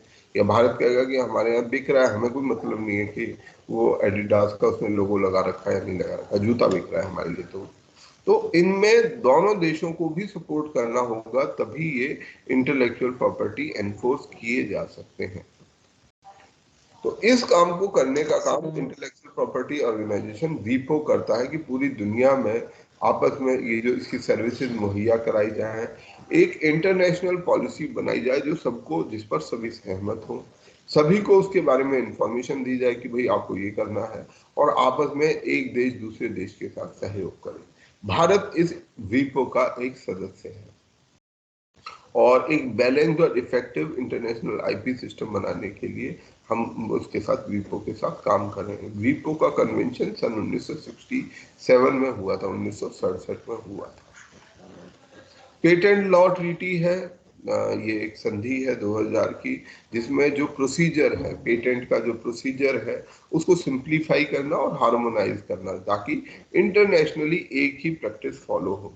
जैसे आपने पेटेंट किया, आपने इन्वेंशन कराई, आपने इंडिया में वो इन्वेंशन पेटेंट करा दी। अब ऐसा तो संभव नहीं है कि आप 193 देशों में जा जाके अपने एक पेटेंट कराओगे, है ना। अगर आप बहुत बड़ी कंपनी नहीं हो, तो मान लो आपने कोई बहुत अच्छा सा कुछ मिक्सर या कोई ऐसी मशीन बना ली है जो कि बहुत काम की, आपने इंडिया में उसे पेटेंट भी करा लिया, तो इंडिया में तो चलो इंडिया में लागू है, बाकी 192 देश में कोई आपका पेटेंट है नहीं। वो 192 देश ये बोलते हैं कि नहीं जी हमारे को तो पता नहीं, हम तो मशीन जैसी है वैसी कॉपी कर रहे हैं, ठीक है, हमारे देश के लोग बना रहे हैं, हम तो इसको कुछ नहीं कर सकते, क्योंकि मशीन एक आइडिया होता है ना, कोई भी मशीन एक आइडिया होता है। अगर मैं उस मशीन को देख लूंगा, मैं भी दोबारा वो मशीन बना सकता हूँ, परंतु आईपीआर इसको प्रतिबंध कर देता है कि नहीं, आपको जिसके पास उसका पेटेंट है उसकी अनुमति लेनी होगी। तो आइडियली सबको इनसे अनुमति लेनी चाहिए, परंतु अगर ये 192 देश कहें कि नहीं हमारे यहाँ तो पेटेंट है नहीं है, तो इसलिए हमें कोई दिक्कत नहीं, तो ऐसे में दिक्कत हो जाएगी। तो जितने प्रोसीजर हैं उनको स्ट्रीमलाइंड होना चाहिए, हार्मोनाइज होना चाहिए। हार्मोनाइज मतलब सारे देशों में एक ही नियम रहे, एक जैसा नियम रहे, एक ही नहीं एक जैसा रहे, हार्मोनी रहे, एक दूसरे से कॉन्ट्राडिक्टरी नियम ना हो। तो इसके लिए पेटेंट लॉ ट्रीटी बनाई गई। Then Singapore treaty on law of trademark, ठीक है। तो ये वो ट्रीटी है जिसके द्वारा कि इस तरीके के आइटम्स नहीं बिकेंगे, और इस ट्रीटी के बाद में भारत के अंदर भी रिलेटिवली कम इस्तेमाल हुआ है। भारत इस ट्रीटी का भी सिग्नेटरी नहीं है, ठीक, परंतु भारत ने अपने आईपीआर पॉलिसी के तहत जो है इसको लागू करना शुरू किया है कि हम अपने आईपीआर का सम्मान करते हुए एक सिस्टम भारत में बनाया गया है। इसके 7 ऑब्जेक्टिव्स हैं आईपीआर का। आईपीआर नीति के 7 उद्देश्य हैं आईपीआर पॉलिसी के। Number 1 awareness, number 2 generation of IPR, number 3 legal and legislative framework, number 4 administration and management, commercialisation of IPR, enforcement and adjudication of IPR and human capital development.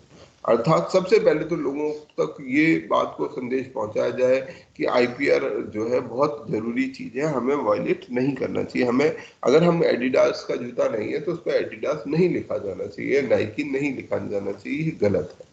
हम अगर इसको एक ये चीज मानेंगे इससे क्या फर्क पड़ता है, तो वो गलत होगा, एक बात। दूसरी, हमारे देश में ज्यादा से ज्यादा आईपीआर जनरेट होना चाहिए, ज्यादा से ज्यादा इनोवेशन होना चाहिए। तीसरी बात कि हमारे देश में एक कानूनी सिस्टम होना चाहिए, लीगल सिस्टम, लेजिस्लेटिव फ्रेमवर्क होना चाहिए कि ये होगा तो उसके लिए ये जिम्मेदार है, अगर कोई गड़बड़ करेगा तो ऐसे किया जाएगा। फिर इसका एडमिनिस्ट्रेशन और मैनेजमेंट होना चाहिए ओवरऑल आईपीआर का। अगर किसी को कोई समस्या है या किसी को आईपीआर लेना है तो वो सब काम ये एडमिनिस्ट्रेशन एंड मैनेजमेंट करेगा।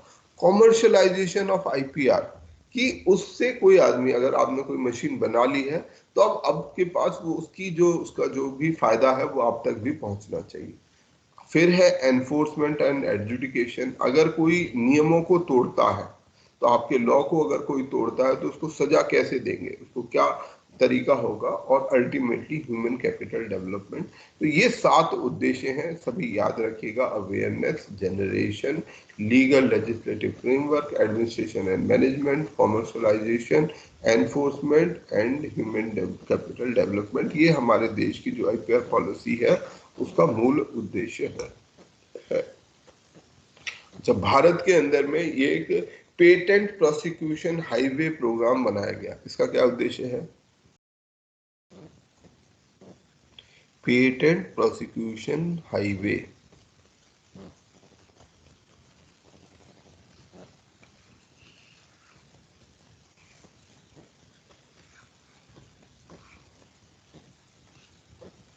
सर ये अभी सुना है पहली बार। अच्छा चल ठीक है। तो पेटेंट प्रोसिक्यूशन हाईवे, जैसे मैंने कल आपको एक बात की थी कि अगर मान लीजिए आपने पेटेंट करा रखा है, किसी ने उसे वायलेट कर दिया, आप क्या करेंगे? आप जेल में वहां जाएंगे, क्या बोलते हैं, आप पुलिस स्टेशन केस करेंगे, और केस कहाँ जाएगा? Yes. सिविल कोर्ट में जाएगा। सिविल कोर्ट में आपका 30 दिन तक, 30 साल तक, 40 साल तक वो केस लगता रहेगा, तब तक आप भी इस दुनिया से खत्म हो जाएंगे। तो ऐसे में अच्छा, दूसरा ये भी हो सकता है कि आपके यहाँ किसी ने पेटेंट की एप्लीकेशन लगाई, आपने एक मशीन बनाई, उसका पेटेंट कराना चाहते हैं, आपने अप्लाई किया, 3 साल लग गए, आपको पेटेंट ही नहीं मिल पा रहा है। ऐसे में क्या होगा पता चलेगा, तब तक किसी और ने वो मशीन बना ली, किसी और दूसरे देश में वो मशीन बना ली और उसको पेटेंट करा लिया, तब आपका जो मेहनत है, एफर्ट है, वो सारा का सारा वेस्ट हो गया। तो ये दोनों तरीके के चैलेंजेस इसमें आ सकते हैं। तो इसको रोकने के लिए कि जितना ये पेटेंट का प्रोसेस है, चाहे वो पेटेंट रजिस्ट्रेशन का प्रोसेस है और आगे उसके क्रियान्वयन का जो प्रोसेस है, किसी को वायलेशन को पनिश करने का जो प्रोसेस है तो उसको जल्दी से जल्दी किया जाए। तो इसके लिए ये पेटेंट प्रोसिक्यूशन हाईवे प्रोग्राम बनाया गया है। मतलब कि हम सारी चीजों को टाइम फ्रेम में करें, इनडेफिनेटली करते रहेंगे उसका कोई मीनिंग नहीं है। तो ये bilateral patent prosecution highway programme India और अदर इंटरेस्टेड कंट्रीज के साथ बनाया गया है। इंडिया और जापान ने इसके लिए सहमति दी है कि हम एक्सपीडिशियसली जल्दी से जल्दी भारत की जो एंटिटीज हैं उनको पेटेंट ग्रांट करेंगे और ऐसा प्रोग्राम शुरू किया गया है। इसके अंदर ये इंडियन पेटेंट ऑफिस बनाया गया है, ठीक है। और जितने भी पेटेंट एप्लीकेशंस हैं उनको एक समय फ्रेम के अंदर, टाइम फ्रेम के अंदर जो डिफरेंट इन सेक्टर्स के हैं उनको जल्दी से जल्दी क्लोज किया जाएगा। जिससे क्या फायदा होगा? हेलो सर, डिस्पोजल टाइम है, 1 मिनट मुझे कंप्लीट कर लेने दीजिएगा, फिर सवाल लेता हूँ आपसे, खत्म ही होने वाला।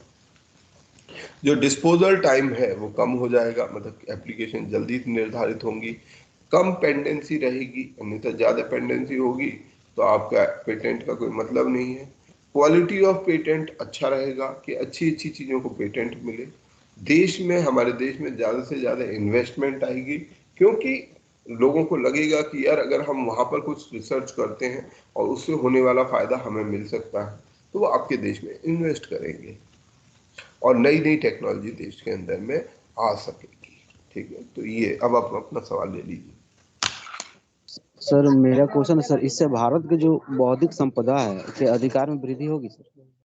बिल्कुल, इसी के लिए तो लाया जा रहा है भाई। बौद्धिक संपदा जो है वो बढ़ेगा, दोनों तरफ से बढ़ेगा। एक इन्वेस्टमेंट के तरीके से बढ़ेगा, एक आपके भीतर भी ये कॉन्फिडेंस आएगा कि अब जैसे अगर हम रिसर्च कोई करते हैं, कोई साइंटिस्ट कोई रिसर्च करता है, कोई मशीन बनाता है, कोई और चीज बनाता है, अगर आसानी से उसकी कॉपी हो जाएगी और उससे कोई लाभ नहीं होगा।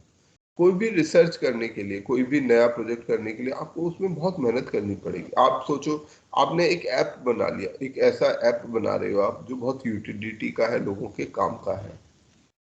आपने उसे बनाया, जैसे ही आपने लॉन्च किया, किसी और ने उसको कॉपी कर दिया और उसने भी वही ऐप बना दिया।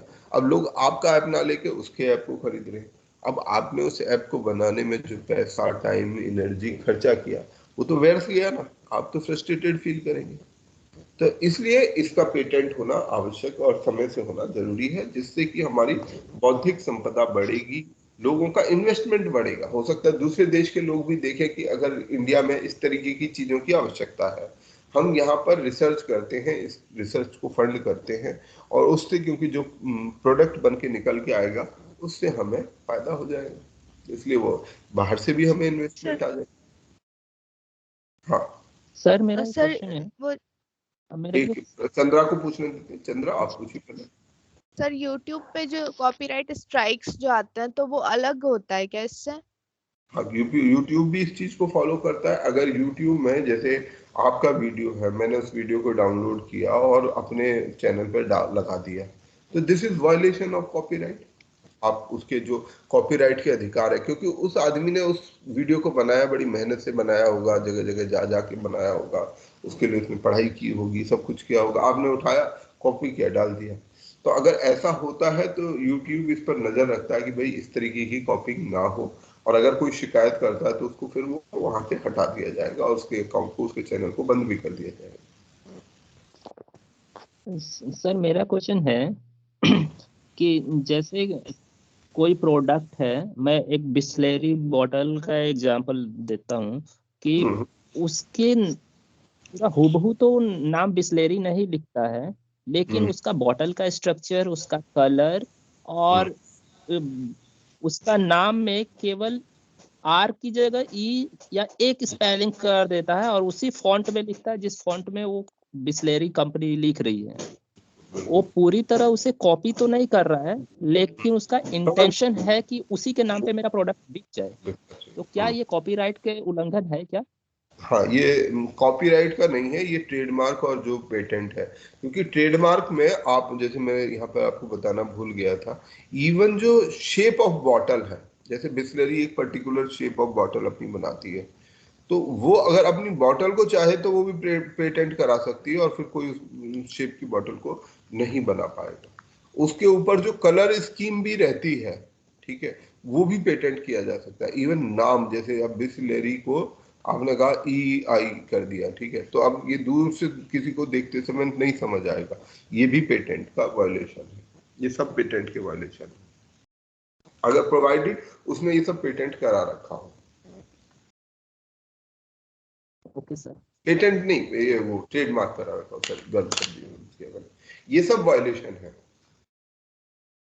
ठीक है, 2 मिनट का ब्रेक लेते हैं, एग्जैक्टली 11 बजे शुरू करते हैं, ठीक है। Okay sir. Okay sir.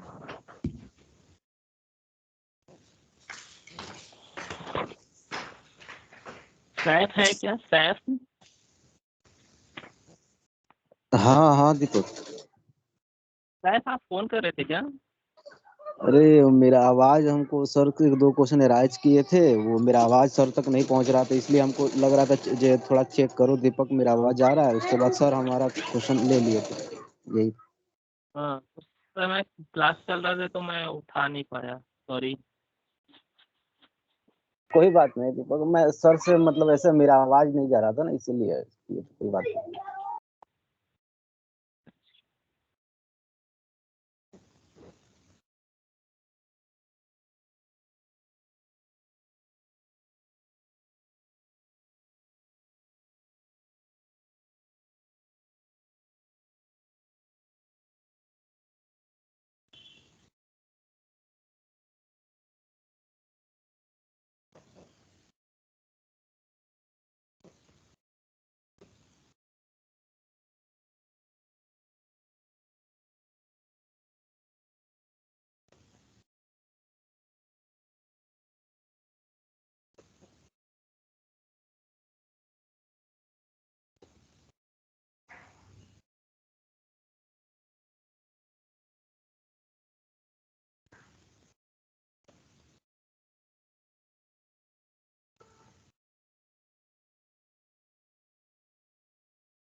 Hello hello दीपक सर। हाँ सर। हाँ सर बोलिए। चंद्रा मैम, इंडिया @2027 क्या है? वो तो नहीं पता। 2027 हम नहीं पढ़े इसके बारे में।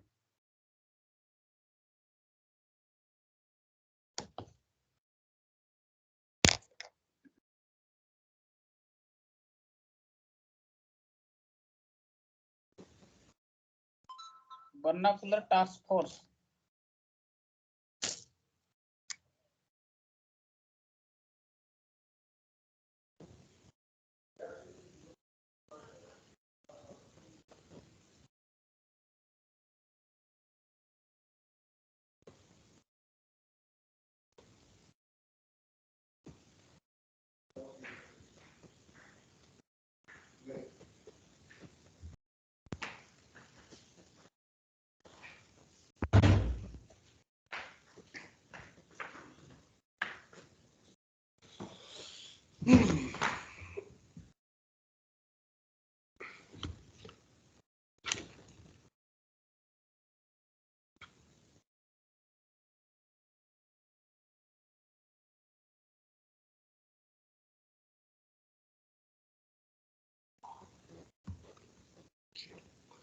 चलो शुरू करें।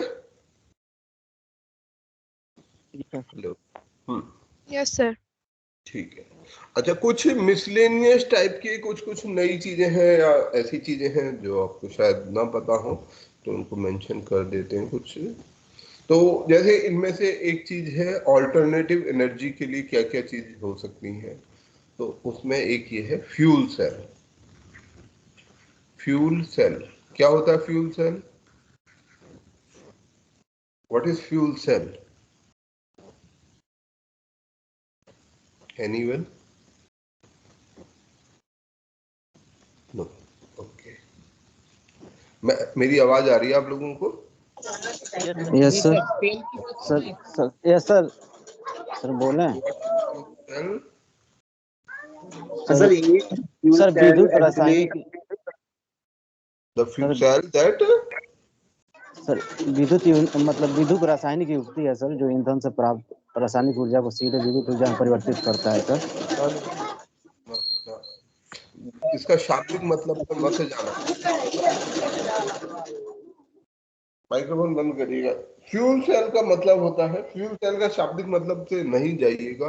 फ्यूल सेल एक विशेष तरीके का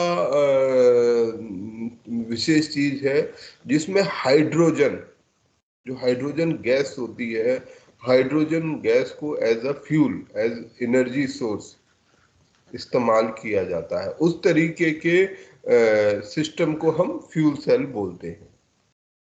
तो ऐसी चीज जिसके अंदर में हाइड्रोजन को source of energy, source of hydrogen as fuel, ठीक है, तो उसमें हम उसको फ्यूल सेल बोलते हैं।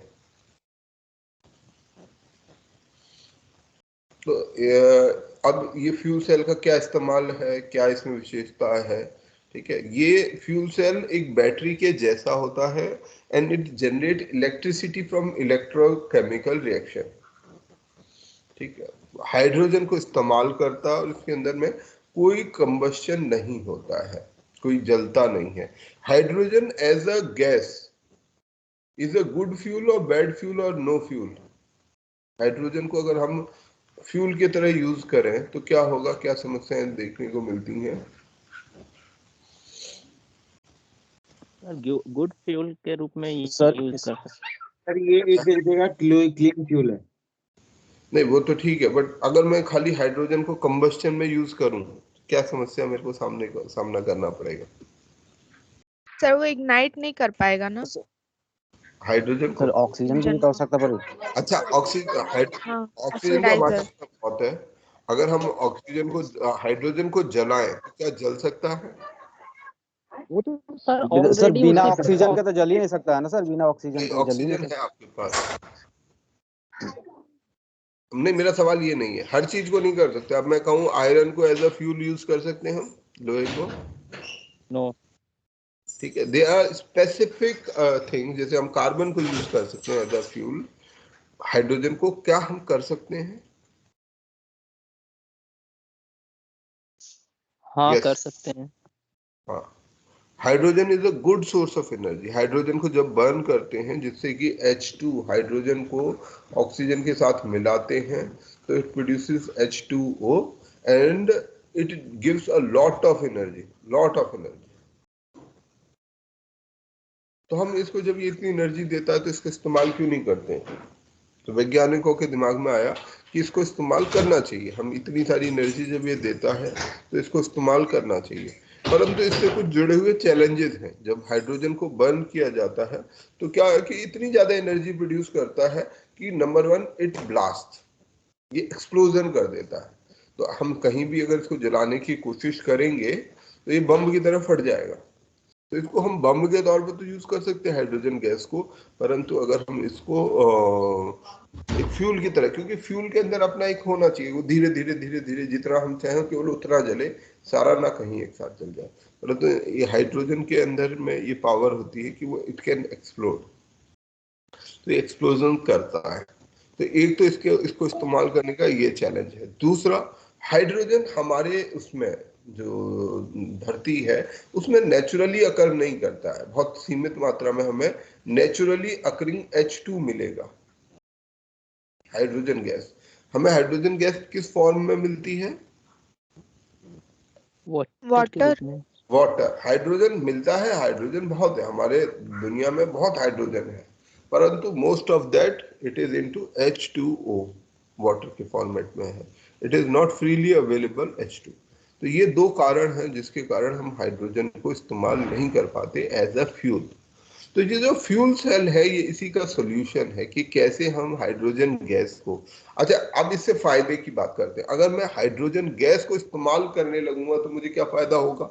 और किसी तरह से मैं इस्तेमाल करने लगूं तो मुझे क्या एडवांटेज है? सर एक तो ये पॉल्यूशन नहीं करेगा और ये इजीली अवेलेबल है। नहीं, इजीली अवेलेबल नहीं है, ये तो इसका चैलेंज है। पर ये एक तो बहुत एनर्जी दे सकता है, it could be a source of good energy, बहुत सारी एनर्जी देता है ये रिएक्शन H2+O वाला। और दूसरा कि ये जो इसका जो बाई प्रोडक्ट है वो बहुत अच्छा है, पानी है। तो पानी बनेगा तो कोई नहीं, उसमें कोई पॉल्यूशन नहीं है, किसी तरीके की कोई समस्या नहीं। जैसे कार्बन के अंदर ये प्रॉब्लम है कि कार्बन को जलाने में तो ठीक है, अवेलेबल है, और दूसरा कि कार्बन धीरे धीरे खत्म हो रहा है, जो फॉसिल फ्यूल है खत्म हो रहे हैं, तो हमें ऑल्टरनेट फ्यूल पर भी जाना पड़ेगा। तो H2 gas could be a very good fuel, but it has its own limitation for usage. तो उन सीमाओं को पार करने का तरीका है फ्यूल सेल। इस फ्यूल सेल के तरीके से इस्तेमाल करके हम हाइड्रोजन गैस को जो है इस्तेमाल कर सकते हैं एनर्जी प्रोडक्शन के लिए। तो ये जो फ्यूल सेल टेक्नोलॉजी होती है इसके अंदर हाइड्रोजन को एज अ फ्यूल इस्तेमाल किया जाता है, but there is no combustion, वहां पे जलाया नहीं जाता। जैसे अगर हम जलाएंगे तो फिर वो एक्सप्लोड कर देगा, तो इसलिए इसमें कंबस्शन नहीं होता।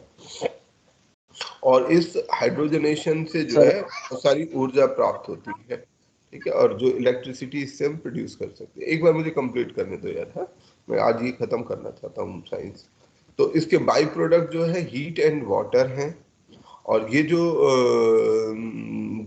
फ्यूल सेल है वो ये इलेक्ट्रिसिटी को प्रोड्यूस कर सकते हैं। तो ये इसका एक एडवांटेज है फ्यूल सेल टेक्नोलॉजी का, इसका इस्तेमाल किया जा रहा है। और भारत ने, हम इस पर बात क्यों कर रहे हैं कि भारत ने अपना इंडिजिनियस, भारत के अंदर बनाया गया इंडिजिनियस फ्यूल सेल बना लिया है, ऐसा सेल जो कि हाइड्रोजन को as a source of energy use करता है। तो भारत के CSIR द्वारा इस तरीके के इंडिजिनस का मतलब देसी, स्वदेशी, built in the same country, ठीक है, जो हमारे देश में डेवलप किया गया हो, CSIR द्वारा बना लिया गया है, इसीलिए ये हम इस न्यूज को पढ़ रहे हैं। और ये जो कार्यक्रम है जिसके अंतर्गत ये बनाया गया है इसका नाम है new millennium Indian technology leadership initiative. और ये करीब 5 किलोवाट का फ्यूल सेल सिस्टम होगा जिसमें मिथेनॉल और बायो इथेन के जरिए से 70% एफिकेसी के साथ काम किया जाएगा, ठीक है। तो अब ये हमारा इसका वो हो गया। अब फ्यूल सेल को हम इलेक्ट्रिक व्हीकल्स के अंदर भी, हाइब्रिड व्हीकल, इसमें हाइब्रिड व्हीकल्स के अंदर भी इसको इस्तेमाल किया जा रहा है। हाइब्रिड व्हीकल क्या होते हैं? What is hybrid vehicle? What is hybrid? जिसमें फॉसिल फ्यूल भी यूज हो जाए और ये भी यूज हो जाए, बायोफ्यूल।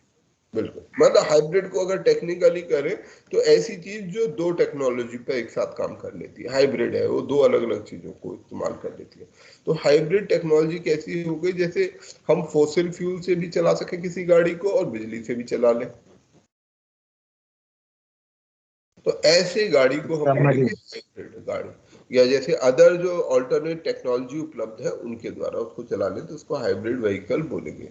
तो ऐसे हाइब्रिड व्हीकल भी आज के समय में आ रहे हैं और पूरी तरीके से फ्यूल सेल पे चलने वाले इलेक्ट्रिक व्हीकल को भी बनाने का काम चल रहा है। क्या इसमें 2 इंजन लगे रहेंगे सर? इसमें हाँ हाँ बिल्कुल 2 इंजन, क्योंकि जो फॉसिल फ्यूल है वो अलग टेक्नोलॉजी और इलेक्ट्रिक व्हीकल, क्योंकि इलेक्ट्रिक व्हीकल के लिए इंजन की जरूरत नहीं होती, मोटर की जरूरत होती है। उसको जो घुमाता है वो मोटर घुमाता है, जबकि इंजन एक अलग चीज है, मोटर एक अलग चीज। होपफुली सभी लोग इसको समझते हैं कि what is the internal combustion engine, जो गाड़ी का इंजन होता है, और मोटर क्या होता है।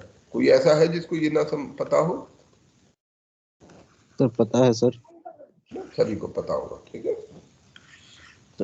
मैकेनिकल में 4 मोटर हमारा बिजली से चलेगा, ये पेट्रोल से चलेगा, दोनों में अंतर ये, तो इसमें दोनों मौजूद रहेंगे, ठीक है। और ठीक है, तो इसको हम गाड़ियों के लिए भी इस्तेमाल कर सकते हैं। ठीक है, अभी आपका किसी का और सवाल था, सवाल पूछिए।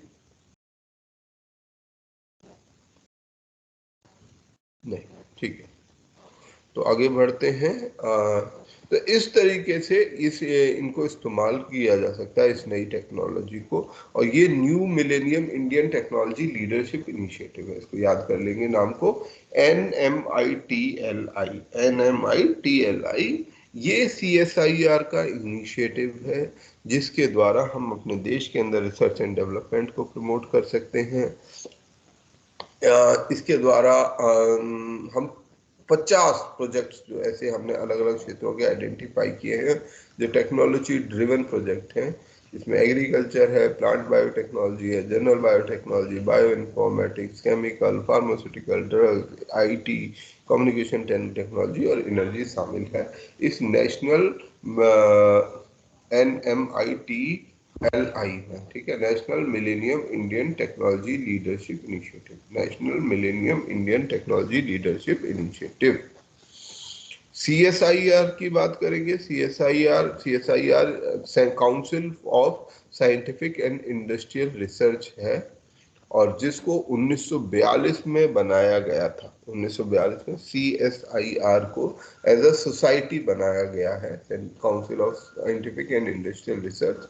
प्राइम मिनिस्टर जो होते हैं वो इसके प्रेसिडेंट के तौर पे CSIR के काम करते हैं, and it is a premier R&D organisation of India. ठीक है, भारत के अंदर में साइंस के क्षेत्र में R&D करने का एक महत्वपूर्ण संस्थान है CSIR, centre for science and industrial, council of science and industrial research, CSIR। ठीक है जी, ओके। और इसका खर्चा जो है, CSIR के जो भी प्रोजेक्ट होते हैं वो ministry of science and technology द्वारा चलाए जाते हैं। अच्छा, इसी तरीके से एक और वो है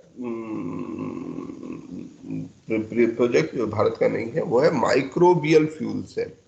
तो जो लंदन के साइंटिस्ट हैं, जूलॉजिकल सोसाइटी ऑफ लंदन के साइंटिस्ट हैं, इन लंदन के साइंटिस्टों ने ऐसा एक फ्यूल सेल बनाया है जो माइक्रो ऑर्गेनिज्म को इस्तेमाल करता है इस एनर्जी को कैप्चर करने के लिए। तो this is called microbial fuel cell. तो ये भी एक नई तरीके की एडवांसमेंट हो सकती है, इसमें ऐसे माइक्रो ऑर्गेनिजम्स हैं जो फ्यूल सेल के तरह से काम कर सकते हैं, और power of using organic substrates directly into electric energy इनके अंदर में रहती है। ये केमिकल एनर्जी को इलेक्ट्रिकल एनर्जी में कन्वर्ट कर देते हैं, और they act as living bio catalyst, और इनके बहुत सारे उपयोग हैं। जो माइक्रोबियल फ्यूल सेल्स है, ये हमारे बैक्टीरियाज को ऑक्सीडाइज करने का, ठीक है, allow bacteria to oxidize and reduce organic molecule. तो ऑक्सीडेशन करके ऑर्गेनिक मॉलिक्यूल को रिड्यूस करते हैं, और बैक्टीरियल रेस्पिरेशन द्वारा जो ये रिडक्शन एंड ऑक्सीडेशन रिएक्शन है, जितना जो आग होती है, आग is what, oxidation reaction, right, ऐसी होती है ना? हाँ, यस सर, यस सर, है ना, उसमें ऑक्सीजन ऑक्सीडाइज कर रहे हैं, इट्स एन ऑक्सीडेशन रिएक्शन। जो लोग ऑक्सीडेशन रिएक्शन को नहीं समझते हो, उनके लिए दोबारा से मैं एक बार थोड़ा सा बेसिक केमिस्ट्री समझा देता हूँ ऑक्सीडेशन या ऑक्सीडाइजिंग की। हमारे आसपास ऊर्जा को प्राप्त करने का एक महत्वपूर्ण सोर्स है कंबस्चन, ठीक है, आग जलाना। आग जो जलाना होता है हमारे लिए एक महत्वपूर्ण सोर्स होता है, और हीट के प्राप्त करने के लिए, एनर्जी को प्राप्त करने के लिए। जैसे हम अपने चूल्हे में लकड़ी जलाते हैं तो उसमें कार्बन जलता है, गैस जलाते हैं जो LPG गैस होती है, इंजन पेट्रोल डीजल को जलाता है। तो ये सब ऑक्सीडेशन रिएक्शन के टाइप हैं, जिसमें कि ऑक्सीजन जो है उस मॉलिक्यूल, उस एटम के साथ, कार्बन के एटम के साथ या उस पूरे गैस के साथ कंबाइन करके उसके बाई प्रोडक्ट बनाता है, और साथ में एनर्जी को रिलीज करते हैं। तो ये ऑक्सीडेशन रिएक्शन कहलाते हैं। परंतु ऑक्सीडेशन रिएक्शन में जरूरी नहीं होगा कि हमेशा ऑक्सीजन ही यूज की जाए। क्या जरूरी है ऑक्सीडेशन रिएक्शन में? नहीं, नो सर, नो सर। जो ऑक्सीडेशन रिएक्शन होता है उसमें क्या होता है, जैसे H2O वाला रिएक्शन है, ये भी एक ऑक्सीडेशन का रिएक्शन है, बहुत सिंपल फॉर्म है। तो मैं यहाँ पर ये समझाने के लिए, क्योंकि ऑक्सीडेशन रिएक्शन क्या होता है ये मैं बताने की कोशिश कर रहा हूँ। तो यहाँ जो ऑक्सीजन, जो हाइड्रोजन है, इस हाइड्रोजन के पास इलेक्ट्रॉन्स हैं, 2 हाइड्रोजन के मॉलिक्यूल्स हैं, इनके पास एक इलेक्ट्रॉन है। और ऑक्सीजन के पास, ऑक्सीजन की वैलेंसी याद है किसी को? तो ऑक्सीजन का जो एटॉमिक नंबर होता है 16 होता है, और हमारे इन एटम्स की एक नेचुरल प्रॉपर्टी होती है कि वो 18 बनना चाहते हैं। ये स्टेबल स्टेट में जब रहते हैं, जितने मॉलिक्यूल्स होते हैं वो सर वैलेंसी 2 होता है सर ऑक्सीजन की। हाँ, ऑक्सीजन की वैलेंसी 2 होता है, मैं वही पहुंच रहा हूँ। तो 2 8 8, ठीक है, ये स्टेबल स्टेट है। तो हर एटम ये वाली स्टेट पाना चाहता है। अगर मान लो वो कोई 8 है तो वो क्या बनना चाहेगा, वो 10 बनना चाहेगा, 2 + 10, ठीक है। कोई 17 है, लेट्स से 17 है, तो क्या बनना चाहेगा, 2 + 8 + 8, 18 बनना चाहेगा, मतलब 18 इलेक्ट्रॉन रखना चाहेगा। क्योंकि ये वाली जो स्टेट होती है 2 + 8 + 8, तो ये उनकी स्टेबल होती है। तो अगर उसमें 8 ये वाला वो है तो वो 18 चाहेगा। अगर वो केवल यहाँ तक है तो वो ये चाहेगा कि मैं ये बन जाऊं, 10 बन जाऊं, और ये 2 तो 2 ही है। तो ये 10 और 18 बनने, और उसके आगे भी आगे बढ़ते जाते हैं, ये बनने की कोशिश होती है। जो हमारा ऑक्सीजन होता है, ऑक्सीजन का एटॉमिक मास 18 है और एटॉमिक नंबर उसका 8 है। तो इसके पास 2 इलेक्ट्रॉन्स कम होते हैं, और ये चाहता है कि मुझे कोई 2 इलेक्ट्रॉन दे दे, मेरे को 2 इलेक्ट्रॉन की जरूरत है, मैं 2 इलेक्ट्रॉन्स प्राप्त करना चाहता हूँ। ऑक्सीजन हमेशा 2 इलेक्ट्रॉन्स प्राप्त करना चाहता है, तो उसको कोई भी जो इलेक्ट्रॉन दे देता है ये उसके साथ रिएक्ट कर जाता है। जैसे इस केस में, पानी के केस में, हाइड्रोजन का जो एटम होता है वो इसको 2 इलेक्ट्रॉन दे देता है। ये अपने इलेक्ट्रॉन, दोनों हाइड्रोजन अपना अपना एक इलेक्ट्रॉन ऑक्सीजन को दे देता है, जिससे कि ऑक्सीजन एक स्टेबल उसमें आ जाता है, और ये घट जाता है तो ये 0 में आ जाता है। तो इस तरीके के रिएक्शन को ऑक्सीडेशन रिएक्शन बोलते हैं, जिसमें कि इलेक्ट्रॉन दिए जा रहे हों। और रिडक्शन रिएक्शन होते हैं, नहीं, ऑक्सीडेशन वो रिएक्शन होते हैं जिसमें इलेक्ट्रॉन मिल रहे हों, और रिडक्शन होते हैं जिसमें इलेक्ट्रॉन जा रहे हों। तो ये रिडक्शन एंड ऑक्सीडेशन रिएक्शन होते हैं। तो ये जरूरी नहीं होता कि हर ऑक्सीडेशन रिएक्शन के लिए ऑक्सीजन ही हो, जबकि oxygen is the most important oxidizing agent, most important, but there are other atoms also, elements that go for oxidation reaction, या सिमिलरली रिडक्शन रिएक्शन। होपफुली थोड़ा बहुत, जितने कम टाइम में मैं जितना समझा सकता हूँ उतना समझा रहा हूँ, इसके आगे नहीं समझाऊंगा, ठीक है। तो ये एक शक्ति होती है जो इनके बीच में काम करती है, और बाकी सब लेकिन सर जो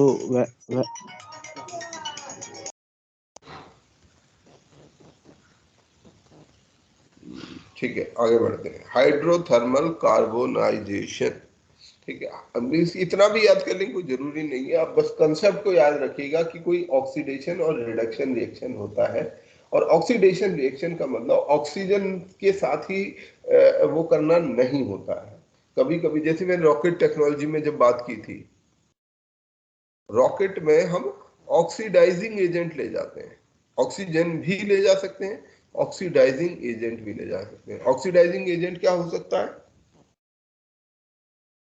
शायद मैग्नीशियम ऑक्सीजन के अलावा, ऑक्सीजन के अलावा जैसे मैग्नीशियम, मुझे अगर ठीक याद है, मैग्नीशियम या मैग्नीज, ऐसे कुछ चीजों को भी ले जाते हैं जो ऑक्सीडाइजिंग एजेंट के तौर पे इस्तेमाल किए जा सकते हैं।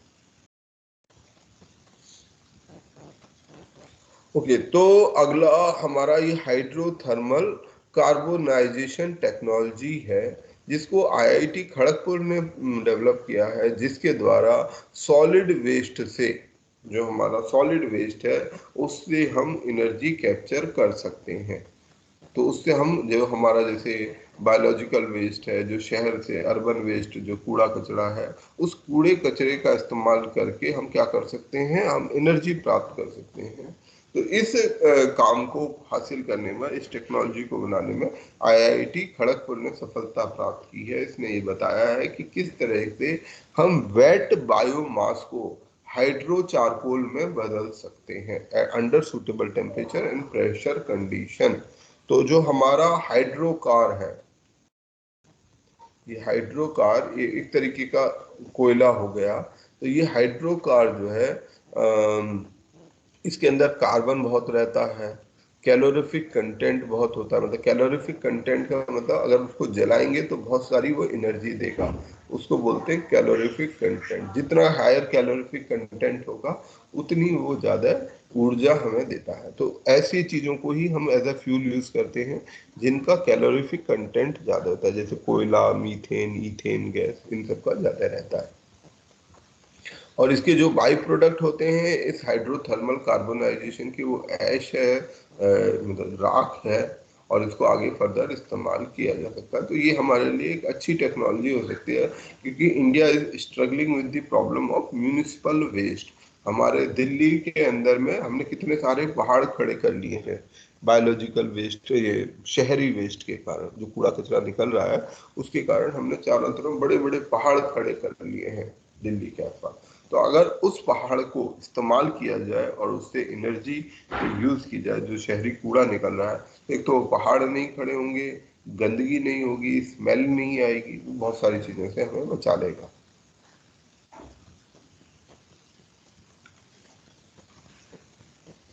जो ये 55 मिलियन जो है म्यूनिसिपल वेस्ट भारत में, 55 मिलियन टन हर साल भारत के अंदर में म्यूनिसिपल वेस्ट पैदा होता है। 85% इसमें से बायोडिग्रेडेबल है और हाई मॉइस्चर कंटेंट होता है। तो इससे हम बहुत सारी इसको वो कर सकते हैं। 10 गीगावाट बायो पावर का इसके द्वारा रिन्यूएबल एनर्जी का टारगेट हम हासिल कर सकते हैं। और इस तरीके की टेक्नोलॉजी जर्मनी और जापान में ऑलरेडी मौजूद है, वो इस तरीके की टेक्नोलॉजी को इस्तेमाल पहले से कर रहे हैं।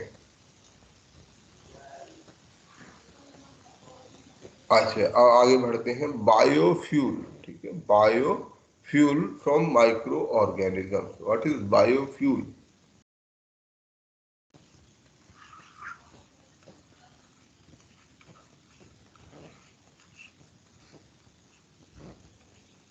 बताओ। Fuel get from plants or animal. Derived from sir ठीक बताया। बायोफ्यूल एक्चुअली फ्यूल का जो हमारा कन्वेंशनल समझ है, हम फॉसिल फ्यूल्स को ही फ्यूल कहते हैं। कोयले को हम फ्यूल मानते हैं, LPG को फ्यूल मानते हैं, लकड़ी को फ्यूल मानते हैं। परंतु हम अपने फ्यूल के तौर पर कुछ ऐसे प्लांट्स हैं, कुछ ऐसे पौधे हैं, या अब जैसे अभी हम पढ़ेंगे वो माइक्रो ऑर्गेनिजम्स के बारे में पढ़ेंगे, कि इनको इस्तेमाल करके हम बायोफ्यूल प्राप्त कर सकते हैं, जिससे आने वाले समय में जब फॉसिल फ्यूल खत्म हो रहे हैं तो उनको एज अ रिप्लेसमेंट इस्तेमाल किया जा सकता है। जैसे सर शुगर मिल में जो कचरा निकलता है सर। हाँ हाँ बिल्कुल, आ रहे हैं, वही आ रहे हैं, चिंता ना करें, वही पहुंचेंगे। ठीक है, अब जैसे हमारे लिए पेट्रोल है, डीजल है, तो पेट्रोल डीजल हम इस्तेमाल करते हैं। अब जो ये पेट्रोल डीजल है, अगर आप सभी को पता होगा कि हमारा जो क्रूड ऑयल का वो है, वो बहुत तेजी से डिप्लीट होते जा रहा है और उसकी कॉस्ट बहुत तेजी से बढ़ रही है। आज के समय में हम चैलेंज देख रहे हैं कितनी तेजी से फ्यूल प्राइसेस बढ़ रहे हैं, क्योंकि उनकी अवेलेबिलिटी कम है, डिमांड ज़्यादा है। हमने इकोनॉमिक्स में पढ़ा था कि जब डिमांड बढ़ेगी और सप्लाई कम होगी तो चीज़ें महंगी हो जाएंगी। यही एग्जैक्टली हमारे यहाँ पेट्रोल डीजल के साथ हो रहा है या क्रूड ऑयल के साथ हो रहा है। अब इसका सॉल्यूशन क्या है? तो इसका एक सॉल्यूशन ये हो सकता है कि हम बायोफ्यूल्स का इस्तेमाल करें। जैसे कि अभी सैफ ने बताया कि हम जो हमारी शुगर मिल है, शुगर मिल में या शराब जो होती है वो क्या होती है? सर उसमें से इथेनॉल निकलता है। वो इथेनॉल होता है बेसिकली, इथेनॉल, ठीक है, जिसको पीते हैं वो इथेनॉल होता है, डाइल्यूटेड इथेनॉल होता है जिसको पिया जाता है। तो ये इथेनॉल जो है एक प्रकार से शुगर केन के जो बायो फर्मेंटेशन का प्रोसेस है उसका बाई प्रोडक्ट है।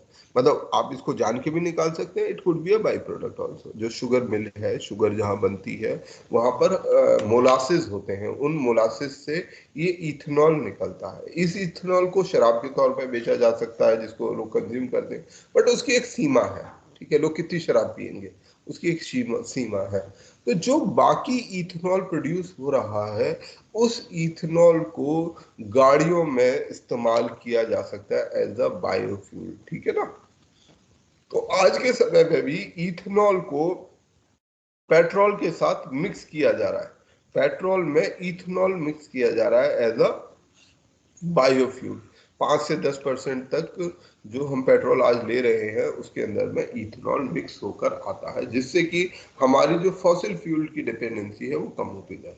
ऐसे ही डीजल है। अब डीजल तो फॉसिल फ्यूल है, क्या डीजल हम कहीं से प्राप्त कर सकते हैं? यस सर, बायोडीजल कर सकते हैं जेट्रोफा प्लांट से। बहुत अच्छा, जेट्रोफा प्लांट से।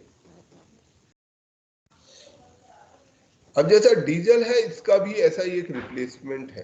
एक पौधा होता है जिसका नाम जत्रोफा है, मैंने देखा नहीं है, ठीक है, तो मैंने जो पढ़ा है वो बता रहा हूँ कि ये जत्रोफा सर हम प्लांट जो देखे होता हैं। है, आप देखे हो? Yes sir. सर अच्छा, उसका फल खा के बहुत ट्राइब चाइल्ड लोग सब बीमार पड़ जाते हैं, जहर होता है वो। अच्छा, ओके, मैंने नहीं देखा है।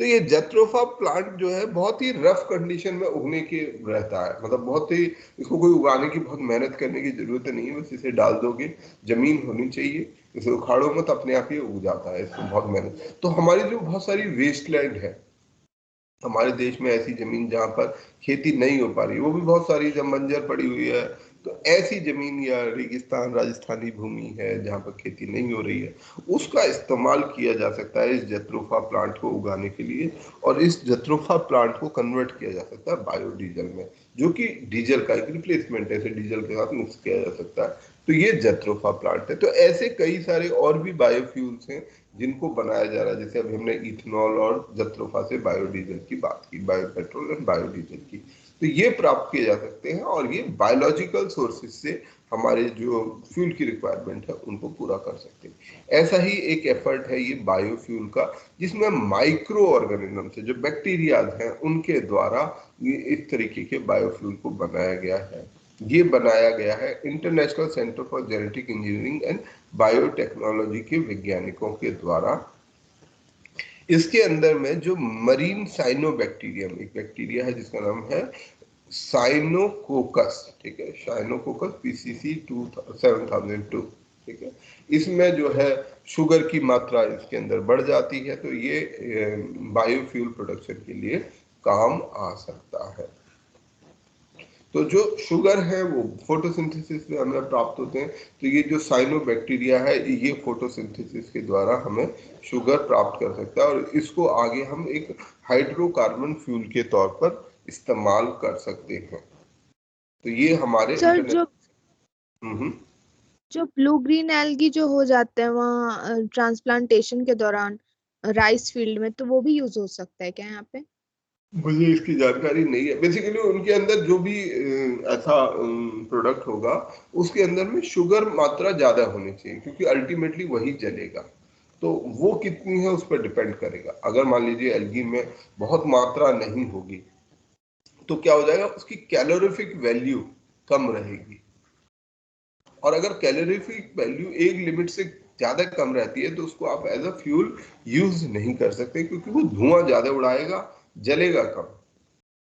तो फ्यूल के लिए ये नेसेसरी होता है कि उसकी कैलोरीफिक वैल्यू हाई होनी चाहिए, एटलीस्ट एक लिमिट से ऊपर जरूर होनी चाहिए, उन्हीं चीजों को हम एज अ फ्यूल यूज कर सकते हैं। तो मुझे ये नहीं पता कि ब्लू ग्रीन एल्गी का कैलोरीफिक वैल्यू कितना है, अगर उसका वैल्यू ज्यादा होगा तभी हम उसमें इस्तेमाल कर सकते हैं। तो इस तरीके का एक साइनोबैक्टीरियम इन्होंने डेवलप किया है international centre for genetic engineering and biotechnology में, जिसका शुगर कंटेंट ज्यादा है, जिसके द्वारा उसको इस्तेमाल किया जा सकता है। तो ये जो international centre for genetic engineering and biotechnology है, ये यूनाइटेड नेशन इंडस्ट्रियल यूनिडो का एक प्रोजेक्ट है, इंटर गवर्नमेंटल बॉडी है। UNIDO is United Nation Industrial Development Organisation, 1983 में बनाया गया था। 3 इसकी लैब हैं, इटली में है, इंडिया में है और केप टाउन साउथ अफ्रीका में है।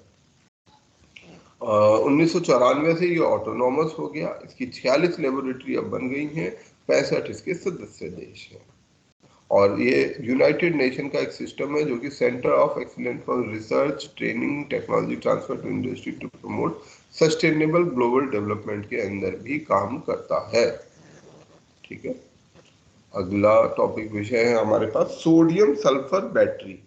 Sodium sulphur battery, battery technology पर इस समय सबसे ज्यादा काम हो रहा है। और अगर आप में से किसी के अंदर इस चीज की समझ हो तो ये बैटरी के लिए बहुत बड़ा, क्योंकि आने वाला समय हमारी जो बैटरी की रिक्वायरमेंट है वो बहुत ज्यादा बढ़ने वाली है, मेरे ख्याल से 10-20 गुना तक बढ़ने वाली है। तो इसलिए battery is a area where अगर आप में से कोई इंटरेस्टेड हो तो they should go for it. I can vouch for it कि अगर कोई करेगा तो अगले 10 साल में वो बहुत ही अच्छा कुछ कर सकता है। उसका कारण बहुत स्पष्ट है कि धीरे धीरे फॉसिल फ्यूल हमारे दुनिया से खत्म हो रहे हैं। हम धीरे धीरे इलेक्ट्रिकल व्हीकल अगले 2030 में, अगले 8 सालों में हम देखेंगे कि हमारे ज्यादातर व्हीकल इलेक्ट्रिक व्हीकल में कन्वर्ट हो चुके होंगे, जिनके अंदर हर व्हीकल के अंदर में बैटरी की आवश्यकता पड़ने वाली है। क्योंकि बिना बैटरी के, मोटर तो आज के समय में बहुत है पर बैटरी अभी भी उतनी उपलब्ध नहीं है और ये टेक्नोलॉजी विकसित हो रही है। तो जिसमें लिथियम आयन बैटरीज है जो इस्तेमाल की जाती है। तो बैटरी एक ऐसा क्षेत्र हो सकता है जिसमें हम जाकर आगे कुछ अच्छा कर सकते हैं। तो इसी कड़ी में हमारे आईआईटी मद्रास ने ये काम किया है कि आईआईटी मद्रास ने सोडियम सल्फर बैटरी बनाया है जो रूम टेम्परेचर पर काम कर सकता है।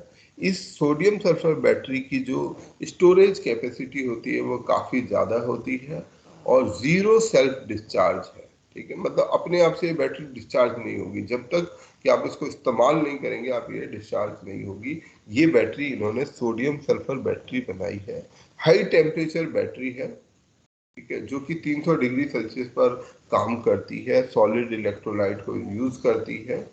इसके अंदर हाई पावर डेंसिटी होती है और लार्ज स्केल एनर्जी स्टोरेज और स्पेस एप्लीकेशन के लिए हम इसे इस्तेमाल कर सकते हैं।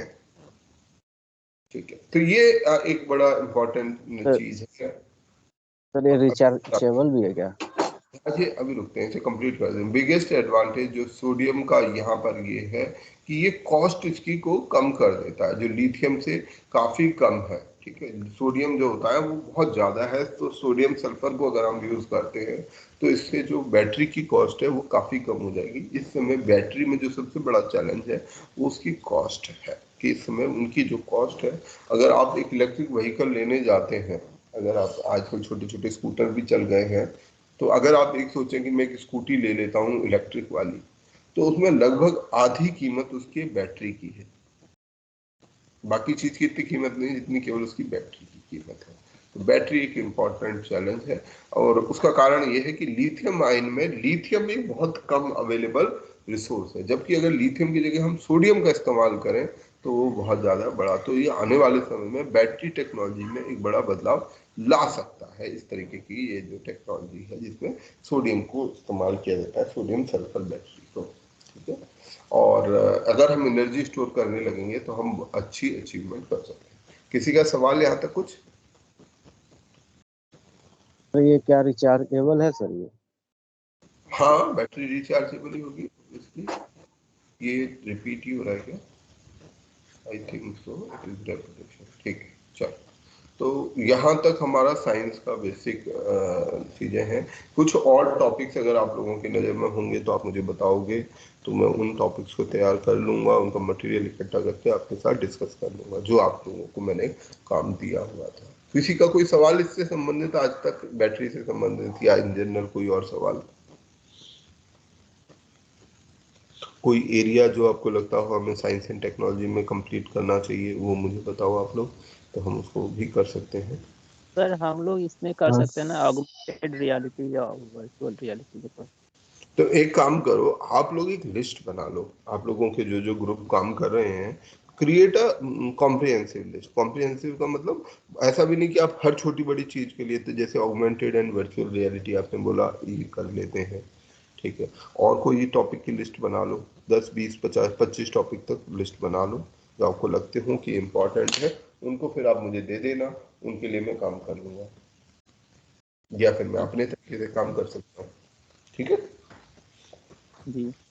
ठीक है। चल तो सर, फिर अभी हम sir science and tech finish हो गया, मतलब अब नेक्स्ट सब्जेक्ट करेंगे क्या? we'll go to polity। Polity. Sir एक बार करते हैं। बजट और इकोनॉमिक सर्वे पर भी चर्चा कर लेते हैं। ऐसा कर लेते हैं पहले। अच्छा solution, nice solution. Polity start करने से let's first discuss positive budget and economic survey. तो हम पहले बजट एंड इकोनॉमिक सर्वे शुरू करेंगे, then we will go to polity. अच्छा, अगले हफ्ते में कुछ छुट्टियां होने वाली हैं, शायद ज्यादा क्लास ना हो पाए, तो मैं टाउन में नहीं रहूंगा, तो 5-7 दिन के लिए मुझे बाहर जाना है, तो अगर मेरा प्रोग्राम हुआ तो फिर शायद क्लासेस नहीं हो पाए, तो जो भी सूचना होगी मैं आपको सही समय पर दे दूंगा। सर हाँ जी। जैसे आपने बजट उसके लिए बोला अभी, ग्रुप्स के लिए, ग्रुप तो शायद बहुत ही मिनिमम काम कर रहे हैं। ओके, ठीक है। जैसे आपने ग्रुप क्रिएट किया था कि ताकि सभी में नॉलेज शेयर हो और हम अपनी स्टडी को मतलब रिवीजन बेस्ड करें, तो वो उसमें कोई ग्रुप एक्टिव नहीं लग रहा है। कोई कौन सा ग्रुप एक्टिव है? कोई ग्रुप ऐसा है जो एक्टिव है? जी मैं सर चंद्रा मैम। ग्रुप 4 में हम लोग चार लोग हैं बस। सुरभि 4 आप लोग लोग लड़कियां ही हैं, लड़के नहीं हैं। एक्टिव हैं आप लोग? सर ग्रुप करते हैं कुछ? सर ग्रुप 4 में सर हमको बोले थे ऐड करने के लिए, अभी लोग ऐड नहीं किया है। कर लीजिए, आपने तो कर लीजिए उनको ऐड। ओके सर, आज ऐड कर देंगे। ठीक है, पर आप लोग कुछ कर पा रहे हैं? देखिए, नियम बनाइए। अगर आपको ऐसा लगता है कि डेली क्लास करना, डेली हम नहीं कर पा रहे, 2 दिन में बना लीजिए, 3 दिन में बना लीजिए, इस पर इतना ठीक है। अगर जैसे रोज लगता है कि नहीं टाइम खराब हो रहा है, अगर देखिए आप सीरियसली पढ़ना चाह रहे हैं, तो revision is the ultimate idea. Sir daily हो जाता है, 1 आवर तक हम लोग डिस्कस कर लेते हैं। बस ठीक है। अगर आप 1 घंटा रोज डिस्कस करें, इससे ज्यादा मत करिएगा। इससे ज्यादा, जितना ज्यादा आप ये सोचेंगे कि सारा का सारा हम यहीं बैठ के डिस्कस करें, तो नहीं होगा।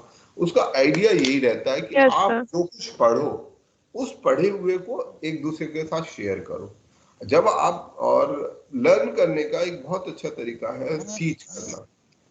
अगर आप दूसरे को समझाओगे तो आपको ज्यादा समझ आएगा, तो आप उस तरह से इसको कोशिश करो। तो ग्रुप 4 के अलावा बाकी कोई group? Yes sir, group 2। Sir group 2 भी।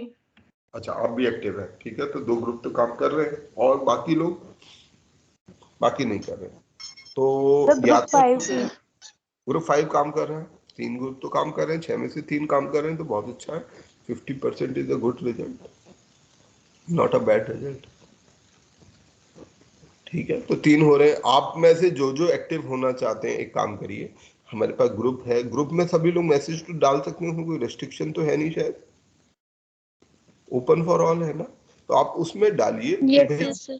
हाँ, जो जो फ्रेंड्स को ऐसा लगता है कि मेरा ग्रुप एक्टिव नहीं है और मैं किसी दूसरे ग्रुप में ऐड होना चाहता हूँ, तो आप लोग मैसेज डालिए। और जो ग्रुप एक्टिव हैं, जैसे ग्रुप 4, 6 और कौन सा ग्रुप बताया?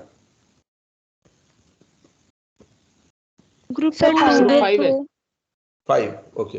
तो जो ग्रुप एक्टिव है वो उन लोगों को ऐड कर लीजिए, एक बार उनसे बात कर लीजिएगा। पर सारे लोग ये ध्यान रखिएगा, आपको ग्रुप केवल और केवल पढ़ाई के लिए इस्तेमाल करना है, फालतू समय खराब करने के लिए किसी को नहीं इस्तेमाल करना है। दूसरी चीज मैं बोलूंगा कि देखो, लड़कियों की प्राइवेसी का, निजता का सभी लोग ध्यान रखें। कोई ऐसा ना करे जिससे, खासतौर में ये सभी लड़कों के लिए मैं बहुत स्ट्रिक्टली बोलना चाह रहा हूँ, क्योंकि ये बात मैं हमेशा कहूंगा कि हमें दूसरों का सम्मान जरूर करना चाहिए, अगर हम सम्मान अपने लिए चाहते हैं तो कोई भी इस तरीके की चीज हो तो विमेन प्राइवेसी का हमें हर हालत में ध्यान रखना है। ये कुछ बेसिक सिद्धांत हैं जो हम सबको फॉलो करने हैं, ठीक है।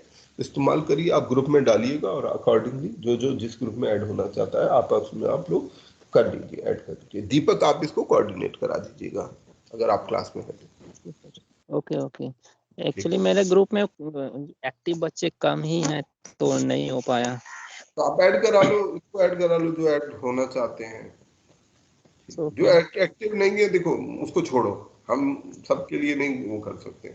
हमेशा इसीलिए मैं बोलूंगा कि सामूहिकता में अपना ध्यान रखना भी उतना ही जरूरी है, ठीक है। हमें समूह का ध्यान रखना है पर अपना भी ध्यान बराबर रखना है। We need to have a balance, self और कलेक्टिव डेवलपमेंट में एक बैलेंस होना चाहिए। अपना ऐसा ना हो कि कलेक्टिव डेवलपमेंट के चक्कर में हम अपना खो दें। आत्म सशक्तिकरण भी सर्व सशक्तिकरण के बराबर महत्वपूर्ण है। तो दूसरा कोई नहीं करता, आप तो छोड़िए, आप आगे बढ़िए, ठीक है। चलो ओके, तो आज की क्लास को खत्म करते हैं। Thank you. और वीकेंड आपका अच्छा रहे, मेहनत करिए, सारा कुछ रिवाइज करिएगा। और अब हमें बजट एंड इकोनॉमिक सर्वे पढ़ना है, ठीक है। Okay Okay, thank you, sir. Bye bye. Thank you. Thank you, sir. Take care of yourself. Have a great day. Thank you.